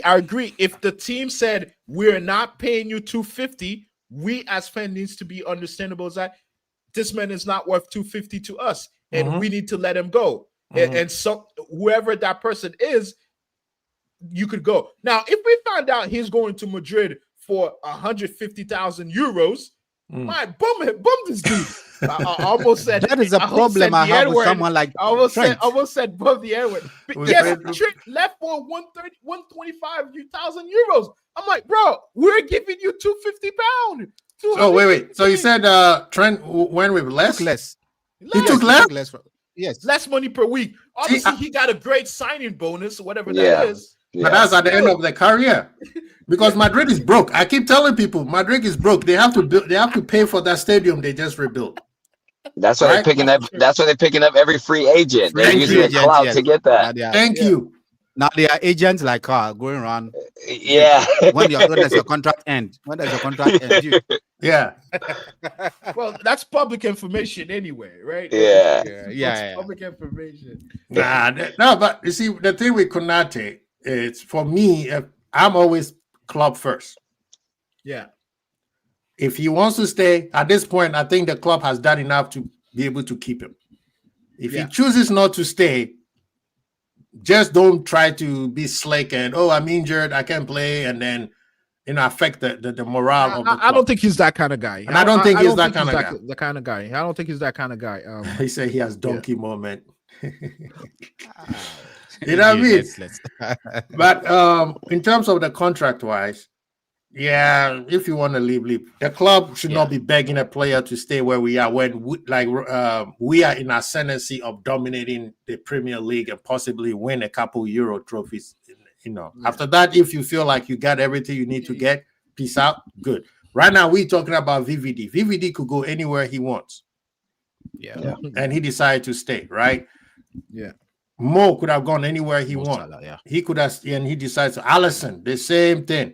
Those who left, they left at the point where their career was going down. So we don't fault him that much. Mane is the one who left, maybe a level lower than his prime.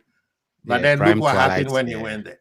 So this is the part we're also trying to tell Liverpool fans. We are at a level where if you want to go, bye. We're not going to beg you anymore. These are gone are the days where we were begging Suarez and Torres, freaking Chelsea, who all them people, you know what I mean?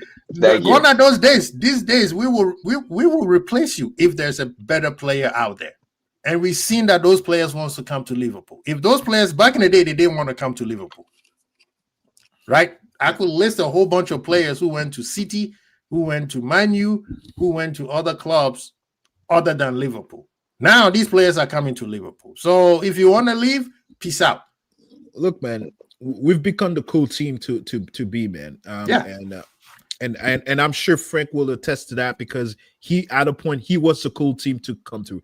Even men's didn't even care about how much money they were getting paid. They just wanted to be around around the squad or around that atmosphere, because every single, I don't know, man. If you guys see every pre-match game and then you're looking at your lineup and then you're looking at Van Dijk, you're looking at Van Dijk, you could look at Salah, you're looking at Wirtz, you're looking at Isak or Ekitike, you're looking at Konate, even though we hate it, and you're like, fuck, I gotta play them. And then in your second thought is, man, I want to know what it's like to play with these dudes. And that's why Isak came to Liverpool. Yeah. Because back in the day, talking about Chelsea, who did they have? People always talk about John Terry, Lampard, and check. But then people forget about, is it Adibal? I mean, they have Anelka. Yeah. I mean, they have monsters. Yeah, on the team. So, yeah. I mean, we were a pretty dominant team. Like, picking up the Ashley Coles, like it was a team that you wanted to play for, which I 100% agree. Liverpool right now, if you're looking to go to any team that to be around stars and legends, Liverpool is a team to go to. If anybody is leaving Liverpool right now, they're either leaving for a lifestyle, and that's why I think Konate, if he's leaving because he wants to go live in Spain for a little bit. I feel like that's where things are starting to change now. People are trying to, if they're leaving anything of a big club, they're going for a change. Yes. But okay, let's be honest. Is this aura of Madrid and Barcelona still there? Yes, because their aura is not solely based on the year or two performance. It's the city. It's the city. It's Madrid. It's Barcelona. Legacy. Because let's be honest, they are Sunshine is undefeated, my guy. I think as fans, we sometimes downplay that bit, but it looks like players in their family and their lifestyle consider the weather and all those things a lot. Because I've heard a lot of people talk about the weather in England not being the best. I mean, players and for their families and whatnot. But one thing I think that we need to be a little more ruthless as a club is that, assuming 2 years for Konate's contract to expire, we engage him and he's unwilling. Dude, get Gehi. Bring Gehi. Bench Konate. Dude, you will now agitate to go. Then you sell him, make your money back. Now he has the option to decide to play lackadaisically and wait for the year for the contract to go. If players have started doing that, then we also as a club need to be ruthless enough. Okay, dude, you say you won't renew. You have 2 years. Okay, he wouldn't want to sit his ass down for 2 years, 2 seasons to move. So then he would want to now take the move early, which will allow us to sell him and get some money in. I believe this culture started with a club. Because I mean, if you say club, you're gonna see the club sexuals coming after you. I mean, we were talking about why Virgil was the only year that Virgil had a bad year, or when he became human, is because of club. As much as everybody knows I love club, but I'll criticize him when he's wrong. That year, everything that Liverpool went through was club's fault, and people are like, I know they coming. Now I'm waiting. Because you know what? Even Klopp himself said it, because he had an interview where he called it "Trust Us," and I had a show calling "I Will Trust Him." I gave him another year, and then he left me, the bastard. Right? He knew he screwed up. He knew he screwed up that year. Every Liverpool fan, whether you support him or support FSG or whatever, said rebuild the midfield. He went out on TV and said my midfield is the best midfield there is. And then he went and got Atamelo for on loan. Yeah, look, man, the man is not God, so he is fileable. So we need to let that go. You need to let that go. It's been 3 years. It's been 3 years. It's almost 4 years. It's almost 4 years. You let that go. But you see, this is the part where it's not only on club. You also FSG gamble on the wrong person. They gamble on club and let Edwards go at the time. And that two years that Edward was gone, where we didn't have an adequate, proper structure where we could follow. Signing crap. Yeah, we're signing crap players. That everything fell apart. No, I disagree with you. I don't think everything fell apart. I think there's that 1 year, you're right, everything went to shit. Yeah. But we came back and you fix it. and then we almost won the league. I think if we didn't have that many injury, we could have done something. I think that I think that's what the balance is. But I do agree with you. Maybe we would have never fall out. That's my point. Edward was it? Yeah. You know what I mean? Let's just say, even if it's not even Edward, even if we have a proper structure where, hey, Klopp, you focus on the manager, make your list. Who do you want? Let this guy go look for them. If he can't look for them and we could find somebody that we think that will be better, let them do their job. But he didn't let people do their job. That's why the guy who took Edward's position worked for 6 months and he quit. People forget about that, right? Yeah, he didn't allow them to do their job. That 2 years that Edward Klopp took over, it didn't work so well for him. You know what I mean? Players were tired, burnout. Henderson couldn't run, but he was playing. Fabinho had no legs. Iron Man Milner could not play anymore. But he kept saying, oh, they are the best. And he played a style that even exposed their weakness because he said, go ahead, Ganga press. Did you remember we were losing to Wolves, Brighton, back to back? The same problem that Pep is having right now. The challenge is that if you are playing an all-out game, all-out energy intensity game, that is the more reason why basic mathematics should tell you that you need to refresh your squad at a faster pace. Yes, every 2 or 3 years. Yes, you need to refresh your squad because you are playing an all-out attacking game. You can't let your players suffer burnouts. Exactly. And that's what happened. That's what happened in those years. And I was looking at Fabinho tracking back and it was like, dude, man, you need an Uber. You need an Uber to chase the player. I mean, because of Fabinho was so bad, we all thought that Bacetic was going to be the next big thing. Big thing. But Fabinho made Bacetic look like a world beater. He had a talent. Rasta Crab, okay, fine. I'll stop talking about my ex. But moving forward, moving forward, man. I understand. We all agree or disagree saying Virgil is the best center back in the Premier League era. Frank, your top three. Yeah, Frank, man. I would say my top three. I can't say. I mean, because right now everything we do is really based off of stats. I mean, that's how we kind of right now break down when we're talking about as a community some of what makes them the best. Yeah, and it all falls down to stats and accolades. So it's if Van Dijk does win more, does get more statistics. I mean, but that's the whole point, though. You cannot put those things on the brother when you said Cristiano is not better than Diego Maradona. Because Cristiano's stats is better than almost everybody. Everybody, yes. Does it make him the best ever? Statistic-wise, yes. Now, eye test totally different, right? So that's the thing. So which one weighs more than for you?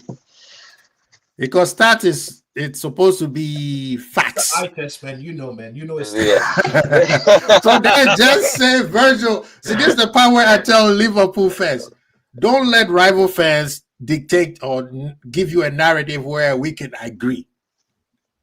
And this is even coming from, I stole this idea from an Arsenal fan. He said, just say it. We are trying to find everything to say he's not. But he is. It's as simple as that. He's is. The challenge is that when you're actually saying the best within an era.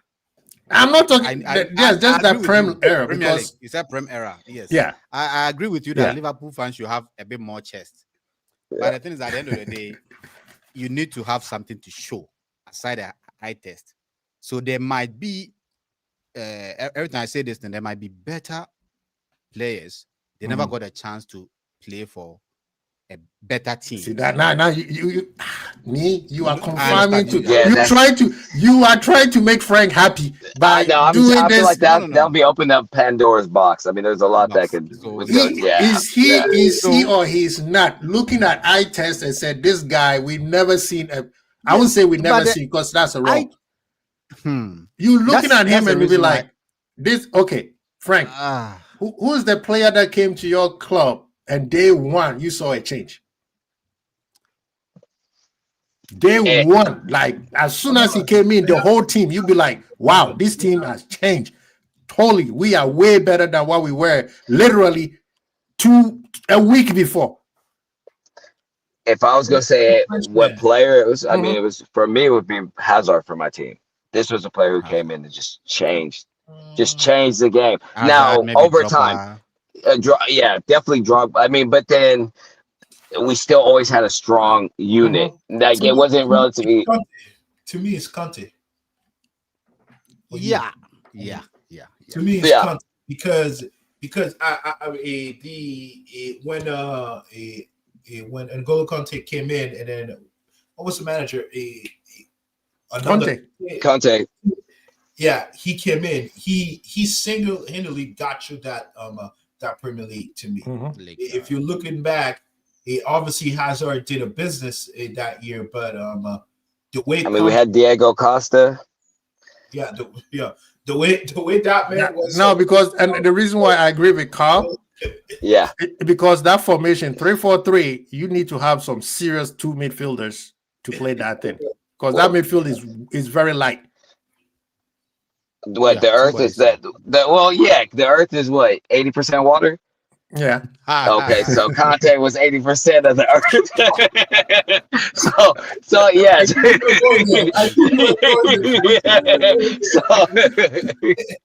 Yeah.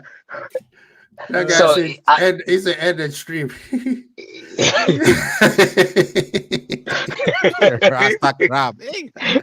That's not because of chaos in these streets, man. Yeah.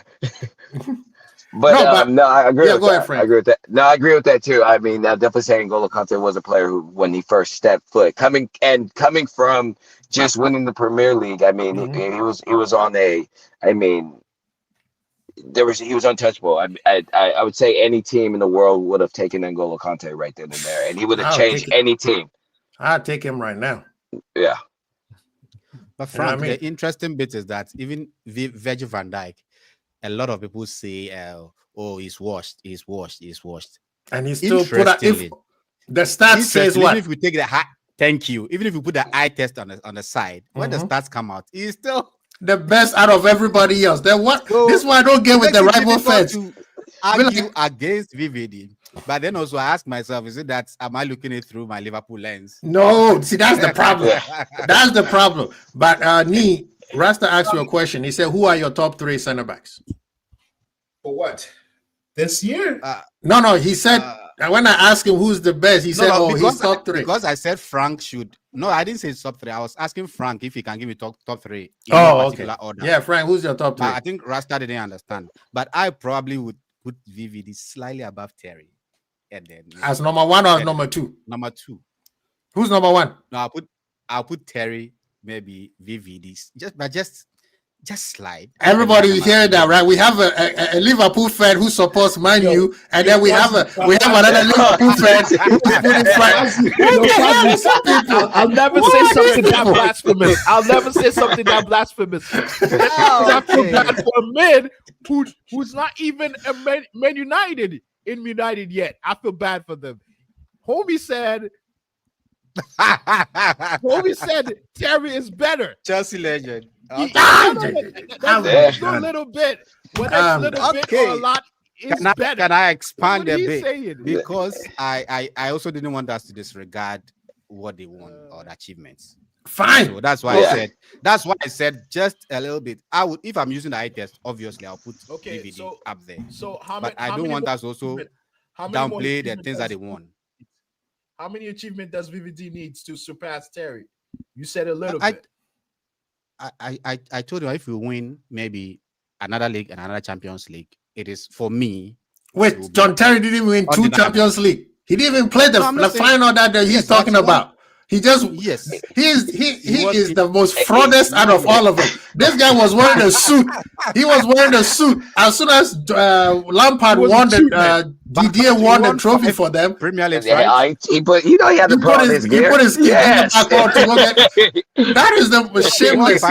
Right? Yeah, Frank, who's your top 3? Are we saying top 3 in the Premier League, or are we saying top 3 overall? League era. Yeah, Premier League era. I mean, it would have to be VVD, Ferdinand, and John Terry. I mean, my top three. See, we even have a order. a Chelsea in fan order. who's saying that we need to pull your Liverpool card. To investigate you. You need to investigate you. I was pissed that we didn't even go after VVD when he was at Southampton. I think he would have been. I mean, he would have set a new era for us. But you know, he ended up with you guys and cemented himself as one of the best. Nah, But that one. to tell you, with you guys, I think he would have been a different type of player. I'm not saying he wouldn't be as great. I think would have been. He would have been solid. Yeah, I think he would have been more of the traditional. Yeah, that's what I'm saying. He would have been because of how Chelsea plays, and he would have been a problem. That Chelsea defense would have been a problem because Chelsea love to get defensive players. They would have and remember they got Koulibaly later. Yeah. Way too late. Way too late. But doing business with Napoli, man. It's like doing business with Newcastle, bro, man. It was these man. Napoli every worse. penny, every cent.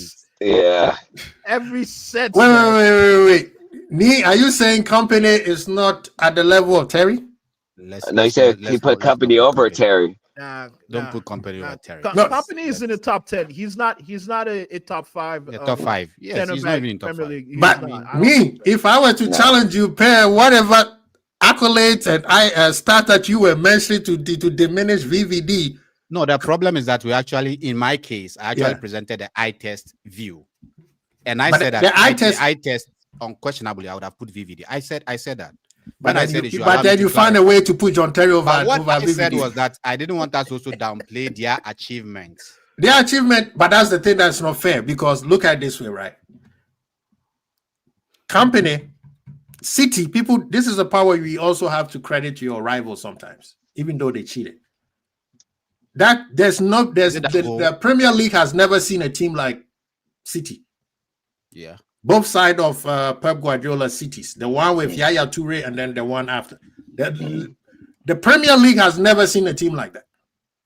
And Liverpool had to go toe-to-toe with them. You know, we had 90, how many points? 97 points. And 92. And we still didn't win the league. Arsenal fans are celebrating having 88 points, and they were like, in the last 2 years, we had more points than Liverpool as a second place. Maybe they need a trophy for that. I don't know. But no, John Terry for me, top 5 for sure. Premier League era. Yes. I will put him top 5 for sure. I'm not gonna I can see his deficiencies and is there, but a lot of times I feel like people just mention John Terry because it sounds good. Yeah, and of course he won a lot, and he was also a great leader. But man, when you tell me VVD, I can't go against the scriptures of the GOAT. He said VVD is the best center back the world, period. And that is Paolo Maldini who said it. And if you want to debate Paolo Maldini, go debate your mama. Obviously, in a top 5 all time for me is Paolo, VD, Nesta, and then Vidic for me. You put Vidic in there in the top 5 of all across all the leagues because I think to me he's the best stopper. To me, he's the best stopper center back of all time. To me, stopper Cannavaro don't exist. Not Madrid Cannavaro. I'm talking about Italian Cannavaro. Juventus Cannavaro. I know Cannavaro. To me, he's 5. To me, he's 5. I might even throw me in my Ghanaian brother Oseko 4, Sam Tuga. Nah, if you're gonna put Vidic in there, I'll put Sami Kufuor in there. To me, he's 4th. He's a 4th. Like I said, it's Maldini. What about what's the one who just left? Chiellini? No, Chiellini. Yeah. Nah. Over Vidic all day, every day. No. Nah. I think they're the same level to me. To me, they're about the same level. They're about the same level. That's to say, I love the Nesta, but you threw him off with the Vidic. Vidic will survive in this era. To me, the Vidic, that style of center back, he was the best at it. So we gotta forget that Carlos Puyol didn't Puyol, exist. That is where it gets really difficult. There's a lot. No. Puyol did great players, but you asking me about you asking me to do a top 5, or I'm doing a top 5. So a lot of big time players gonna be out of it, right? Yeah. So a lot of big time players are gonna be out of it, and not because I don't want. Thiago Silva is great. Yeah. Lucio is a great. It's a great shout too, man. Like there's a lot, and it happens, and that's how it is. Like I agree with honesty, Red. Thiago is better than Vidic. To me, Thiago is a better footballer than Vidic. I definitely agree with that. He's a better footballer than Vidic. Like I can ask Thiago to play defensive mid. I can ask him to play in almost every position in the back line. I can ask Thiago to do that. He'll do a good job and do a good job. That's a mad shout. That's a mad shout. Wow. Yeah. But the Premier League, to answer to the Premier League, to me is VVD. Not Jason Terry. VVD. I'll put no, sorry. I say Jason Terry. Jason Terry. Keep calling Jason Terry. You want Ferdinand? John Terry. You know why? Because I just got a text that a basketball player got extended. So for some reason, my mind is thinking basketball for some reason. But whatever. It's not Jason Terry. John Terry. It's not John Terry. It's for me. It's Ferdinand, John Terry. A fourth, I'll do a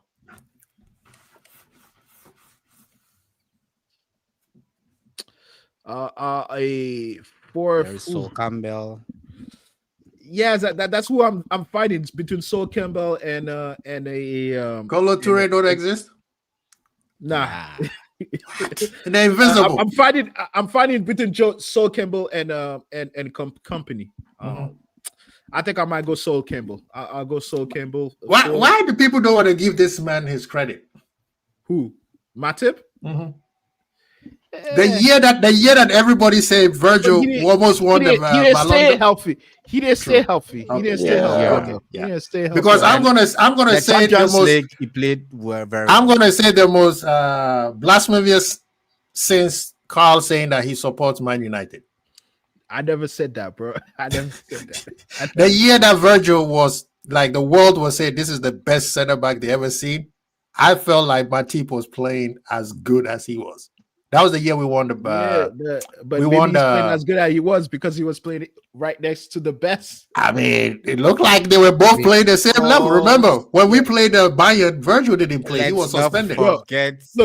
Let's not forget we saw Matip and Lovren. Are we pretending? That was not Matip's fault. That was Lovren's fault. Yeah, Stam is fifth for me. Honestly, Stam is fifth for me. Honesty, Stam is fifth for me. I didn't finish. Stam is fifth for me. And also one of the reasons why Van Dijk almost won the Ballon d'Or, he allowed his center back to go all the way up front to get assists, to get goals. That's how great Van Dijk was, man. That year, man. He tell him, "Yeah, go ahead, take the ball, take the ball." That's how great he is. Matip was a midfielder. Now, yes, Bob, he passed well through the lines. He passed well through the lines. It was just not that quick, and he couldn't just stay fit. That was his problem. But that's my whole argument with the whole Virgil thing. The idea is right in our eyes. A lot of people try to find reasons not to say it because, yes, I understand the rivals, cool. But the Liverpool fans who try to join in this narrative like me out here talking about John Terry is better than Virgil, that is blasphemous in the highest order. That as well, if I take that new uniform off, you're wearing a beautiful uniform that just came out. And this guy, long sleeve or short sleeve? Short sleeve. How does it feel? How does it feel, man? How does it feel? As best as ever. Then how come you can't put the best ever at the top, man? Give you 1 second. Give you 1 second. I'll show you something.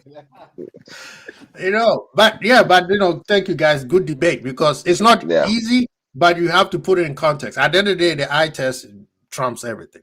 But sometimes stats also needs to be thrown in. I'm so happy I got to the shop. I asked and the guy said, "Oh, I have it." I said, "Dude, give me the both of them because I'm confident this season that we are winning it all." The way I'm gonna be so irresponsible with those uniforms, man. Man. That's you guys' best uniform in the last 10 years. Mine already got stolen. Actually, since Adidas left got stolen. Yeah. Somebody stole yours? Yeah, my girlfriend took mine, man. She took both of them, man. That's how you do it. Now if you supported mine, I gotta get new ones. You gotta get new sets. Yeah. Usually she doesn't like them. She didn't like any of the Nike one, but those ones she's like, she likes, and then she just took them, man. Mm-hmm. I need to go spend another $300. I'm telling you, my rent and mortgage is going straight to this stuff. Frank, on your point, Adidas needed to come with a bang because they left us high and dry when we were broke. Yeah. And they dipped. So this time they had to come with a bang, otherwise it's gonna be a problem. But I think New Balance made some, especially I think New Balance have made the best goalkeeper uniform. The Allison, I think it was the Champions League, the year we won the Champions League. Yes. That was the best black and gold one. Black and gold one. Yes, that was the best one I've seen since, and I hope somebody can come as close.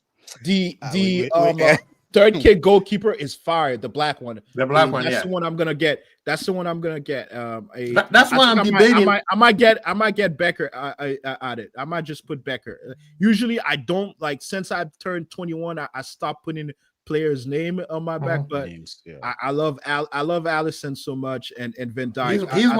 He's my favorite. I'll put their name on a jersey and kind of frame it maybe. The only player I came close was Gerrard, but right now, man, Allison is my favorite Liverpool player. Virgil number 2,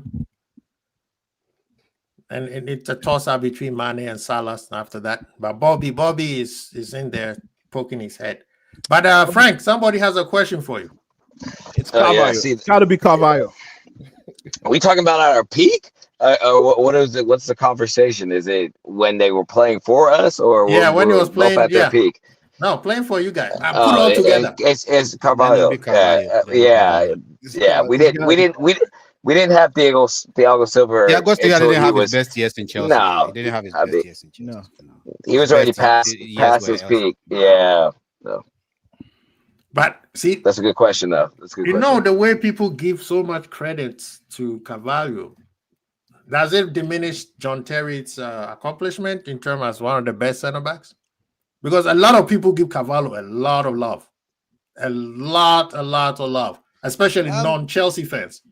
Dude was an engaging defender. Like he doesn't look like it at all, but his stature he has diminutive stature when it compared to the other. He was a captain, but he was stronger. Man was strong for his body size. He was too strong for his body size.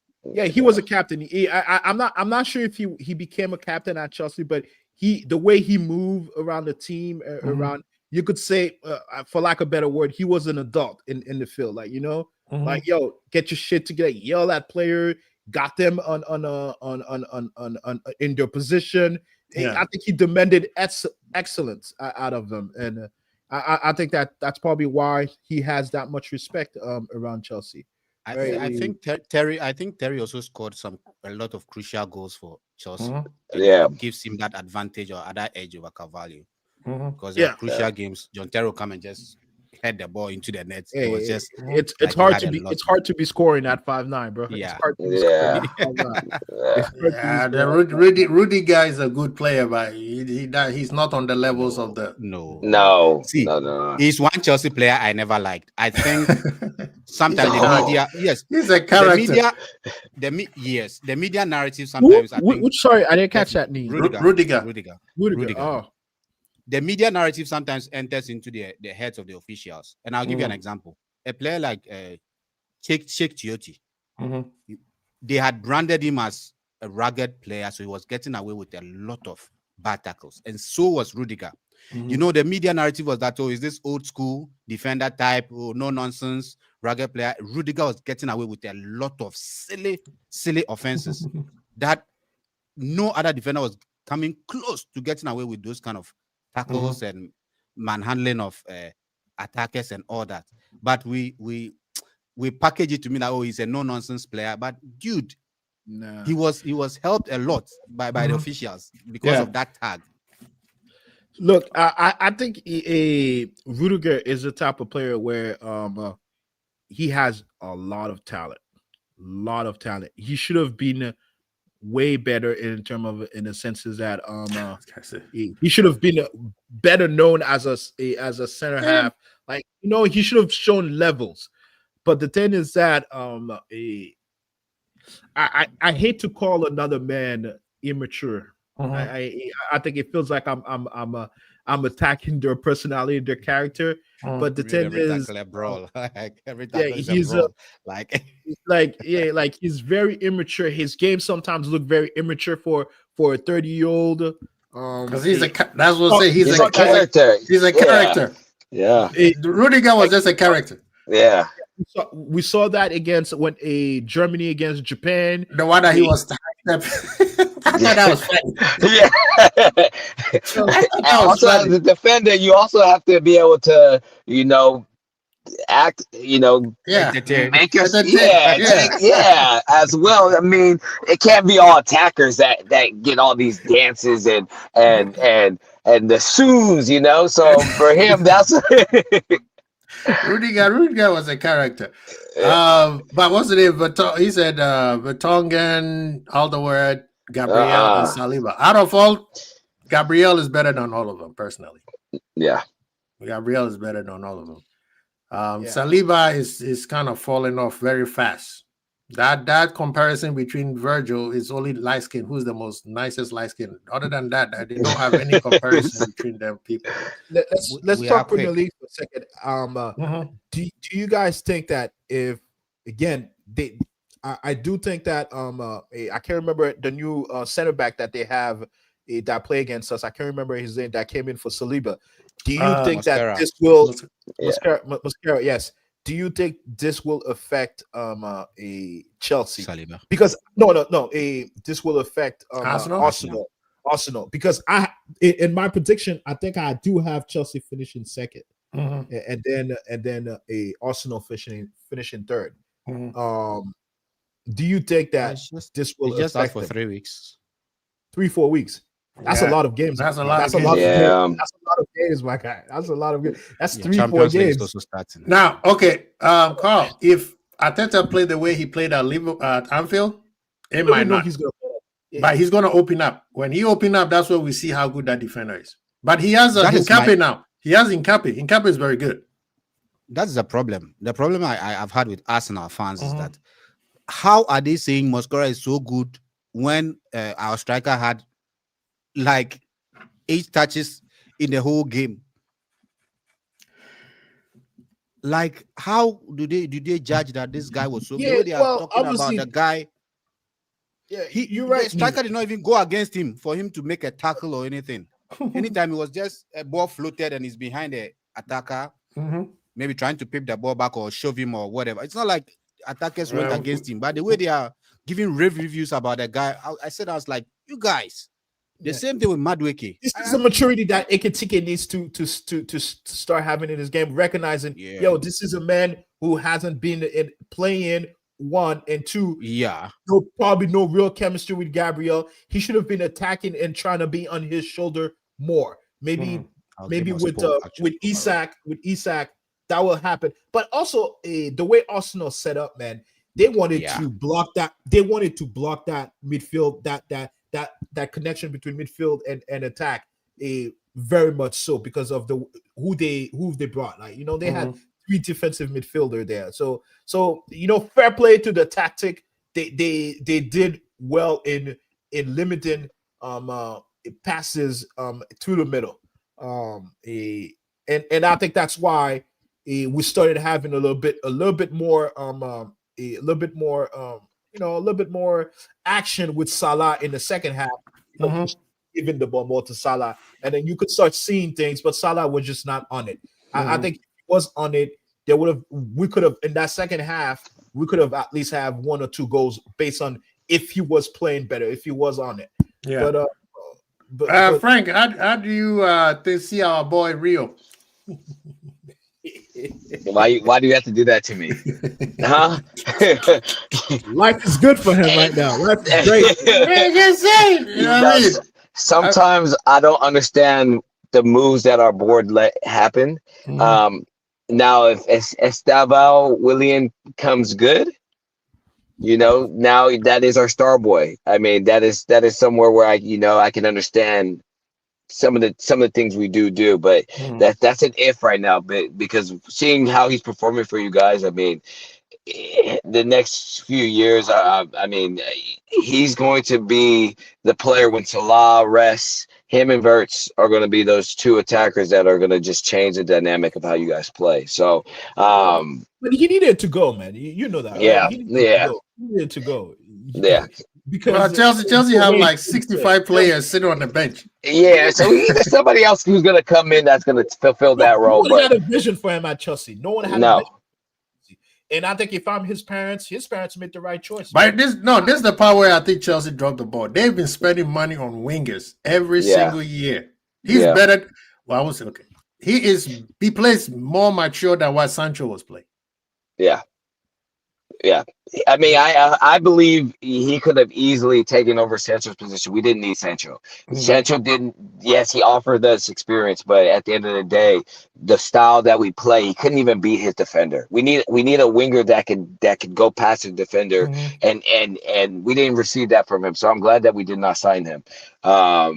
When it comes to that, but we do buy a lot of wingers. I mean, look at that. We have Javante coming in from Sporting Lisbon next year. Oh, Isak is in the training session with the squad. He is back. Oh man, yeah. We're not even going to talk about Isak. We don't like. You said that we don't like the quadruple this year, right, RT? Quadruple. The quadruple has always been on every single year, man. Look, no. This is the year. Quadruple is on for the next 5 years, man. For the next 5 years, we need to win a quadruple. I need that this year. Watch. You know how the rival fans tell us what we should do. They make fun of us when we were broke and we flex our bank account, and then all of a sudden, oh my God, you guys are spending money. Chelsea spent $1 billion in 1 year. Nobody's saying anything. But we made money. Oh, you guys do make money compared to some of these clubs. We've also made money, so why are you not talking about it? I know when we talk about us, they be like, "Oh, media dollars." We also made money. I need to call FFP on you guys. I need to figure out what's going on. Where did all this come from? I need an investigation because the money you guys spent this year was, I mean, phenomenal for holding on from last year to the signings you guys made this year. I mean, we could have got an extra 200 and still be below the FFP. Frank, if we had spent 250 last season and I spent another 200 this season, you see how it would easily make sense. But they forget. Let me tell you why we said that. No, I knew you had money there. Yeah, definitely, you had money sitting there waiting. I mean, who did you guys sign last year? Chiesa and the goalkeeper. Asa, yeah, and the goalkeeper. And that's it. So, and then the year before that, Endo, Soboslai, Gabriel Birch, and McAllister. Which I mean, you still from that. And the year before, we only brought in Atamelo. Yeah. I didn't understand that signing at all. I mean, was that just a Klopp was being publicity stunt? Klopp was just being stubborn. He's like, I can wait with whoever I have. He just felt that these guys are talking too much. Let me just bring in somebody. Exactly. That's what he did. I'm just gonna bring somebody and shut him up. That had to be the worst signing of his era. Ever.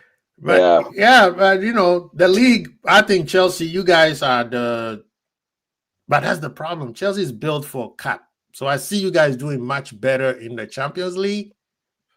But I still see that you guys are dark horse in the Prem. I don't know. I don't know. No, Chelsea's built for Well, do you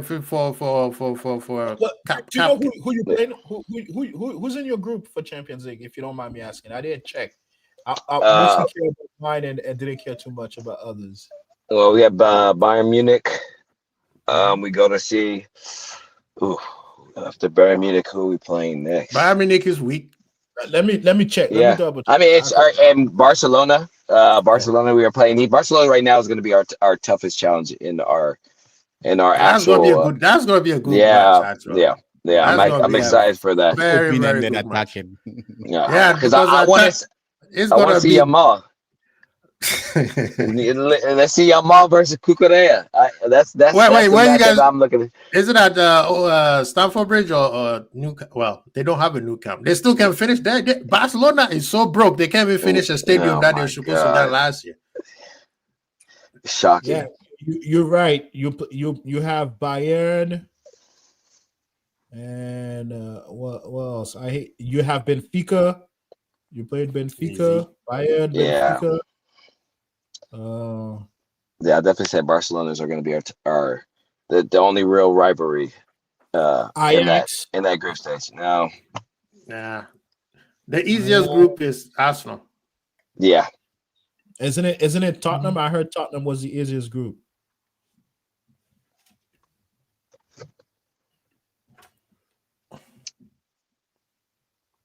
Who? And you have FK Karabag. They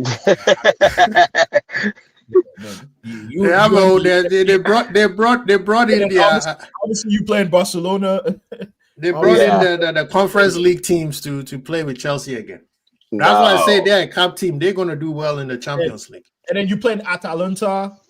No, I disagree. Looking at the game they have, I think that they I'm not saying they won't be able to qualify. I think they might be in the no, they'll qualify. 9 to 25 situation. They might be in a 9 to 25 situation. They have FC Carrot, man. Come on.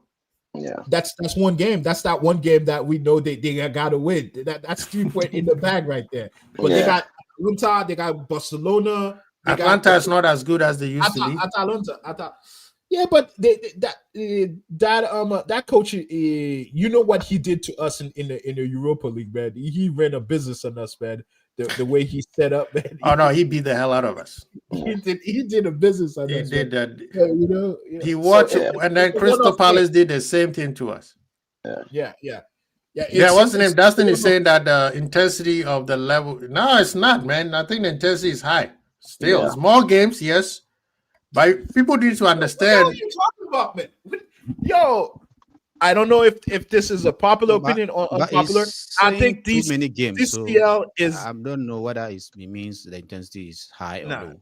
No, because saying too many games too at the end. No, that's not a good reason. I think the Champions League has gotten better.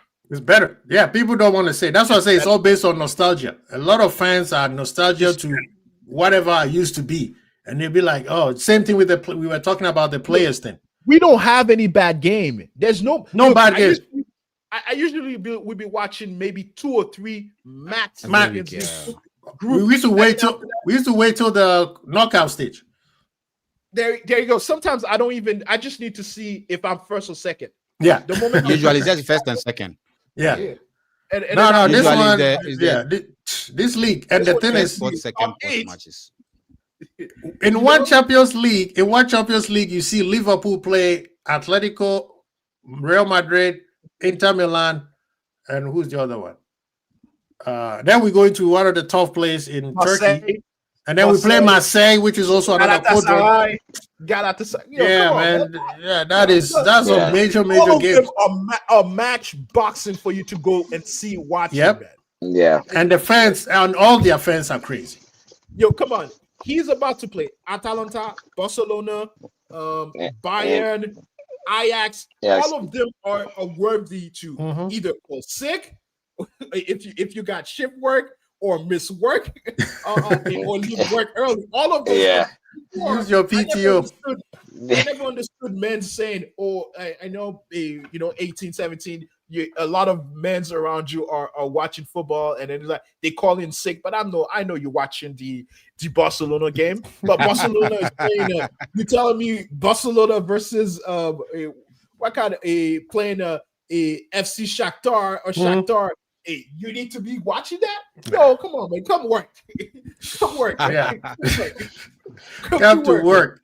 Yeah. Anyway, man, big up to man and all you guys, man, for coming in and help your brother out. Frank, what are you expecting for your team, man? You said win the league, right? I'm expecting for us. I mean, me being honest, my opinion, I think we should be going for the league this year. I feel like we are. A lot of players we brought in are Premier League proven players or have played in the Premier League consistently. So I feel like this is something right now that we should be going after, because I'm tired of Arsenal. I'm tired of them saying they're going to do X, Y, and Z. Like, they spent the money they spent. Excuses. Yes. So I feel like we should definitely be going for the league. I think the Champions League, depending on what we do in January, it doesn't seem like we're looking to sign anybody. We're really trying to utilize a lot of the players that we have out on loan and bringing them back. So for me, I would definitely say this needs to be the year that we're going for it. We need to be in the chase throughout the whole year. Starting from now, there should be no dip, other than injuries. That's the only thing I think that would be the downfall. Which is, I can't make that excuse because everyone's going to go through that. Yeah. Like, question, Frank. Are you worried about your performance consistencies? Because like you play your first game against Crystal Palace. Are you worried that you might have more games like that where you're not scoring consistently? Because what have happened so far, you had an explosion of goals in your second match, and then obviously it was a timid against Fulham, but some controversy, but controversies happen in all games. But you won 2-0. Do you feel like, when you're looking at the 3 games, that you have all the spectrum there, right? You had no goals, explosion of goals, and then somewhat 2-0, solid win, but there's some head scratcher there. Are you worried about that sort of consistency? I mean, that is always something that's going to come into play depending on the signings, like missing out on Kudus, missing out on Xavi Simons, players that could open up. Our biggest issue is low blocks. That's something that we've always had issue with, breaking down teams on low blocks. Teams that are going to come flying at us, there's no issue there. I feel super confident. But the players of bringing in I hate to keep using this name, the Garnachos, the type of players who can, in an essence, hopefully take a game by scruff. The Bonanotes, the initial players are going to take a little bit of that stress off of Palmer. I'm hoping that we're going to see a lot of these players showcase more playing in a higher quality team. And so I feel like if we can get the best out of those players that can help Maresca's style, then there's that confidence that we can stay at the top. I feel like we do have the quality there. Our wingers are better. Our midfield is better. I feel like our João Pedro, I mean, he's one of the best strikers now that can move in the box. He's a center forward. He's not a striker. He's a center forward. Right. Center forward, yes. He's one of the best center forwards right now who can move in the box. I mean, consistently. I mean, those are things that we were missing last year. Yeah, I mean, we didn't have those things. Yeah, so because I think Esteval, you're using Esteval as he's dribbling to break down low block. I think that's what you're doing. And then you're also using João Pedro movement in the box to win, and then his capacity to play make and play around the box. I think it's great. To me, what I really hope is that you find consistency in your performance. I think if you can have a consistency in your performance, you're right. You could put a serious title challenge to us. Just like you say, man, Arsenal's been saying it way too much. It's almost like they're telling you got a boogeyman behind you. You don't believe them. You don't believe them at all. Yeah. They could be telling you there's a truckload of money right behind you. You just need to grab it. You don't believe them. You don't believe them. that's who they are right now. And you know, I'm I think waiting for their next excuse from Arsenal, but It's coming. It's coming. we need to spend more money. Yeah. the excuses. But anyway, guys, I have to go. But thank you guys, man. Carl, Nee, and of course Frank Famous. Yeah, big up. Great to see you guys, man. Thank you so much for guys. coming through, man. Pleasure, Really guys. Thank you, guys. appreciate you guys. So we all agree VVD is the best center back in the Premier Era, except Nee. Nee thinks it's John Terry. Nee thinks it's John Terry. Yeah. Oh man, they're getting on you, Nee. Hey, stick to your guns. I'll leave it here. I'll leave it here. Yeah. Big up Did to you all want of to you. say something to me? Nee, you type my name, Carl. What was that? Yeah. But you type it rather. I wanted it to be off. Okay. All right, people, please hit the like button, subscribe, and share. Please get the likes up. Thank you for taking time and joining us. We'll be back on Friday. Football is back. Players are back. Isak is in the building. Training. Yeah. They doubted me and my sources. I told you Isak was coming to Liverpool. Rasta. Zuberi. Yeah. Where you at? Where you at? Where you at? You know? We will be got no talking boost soon. bubble here. We got no boost bubble here. It looks like Archie. Looks like your sources came through. My sources are always coming through, man. My sources are always through, man. I don't know why people doubted me. My sources are always legit. Man. Big out to all of you guys, man. Peace. Peace. Peace.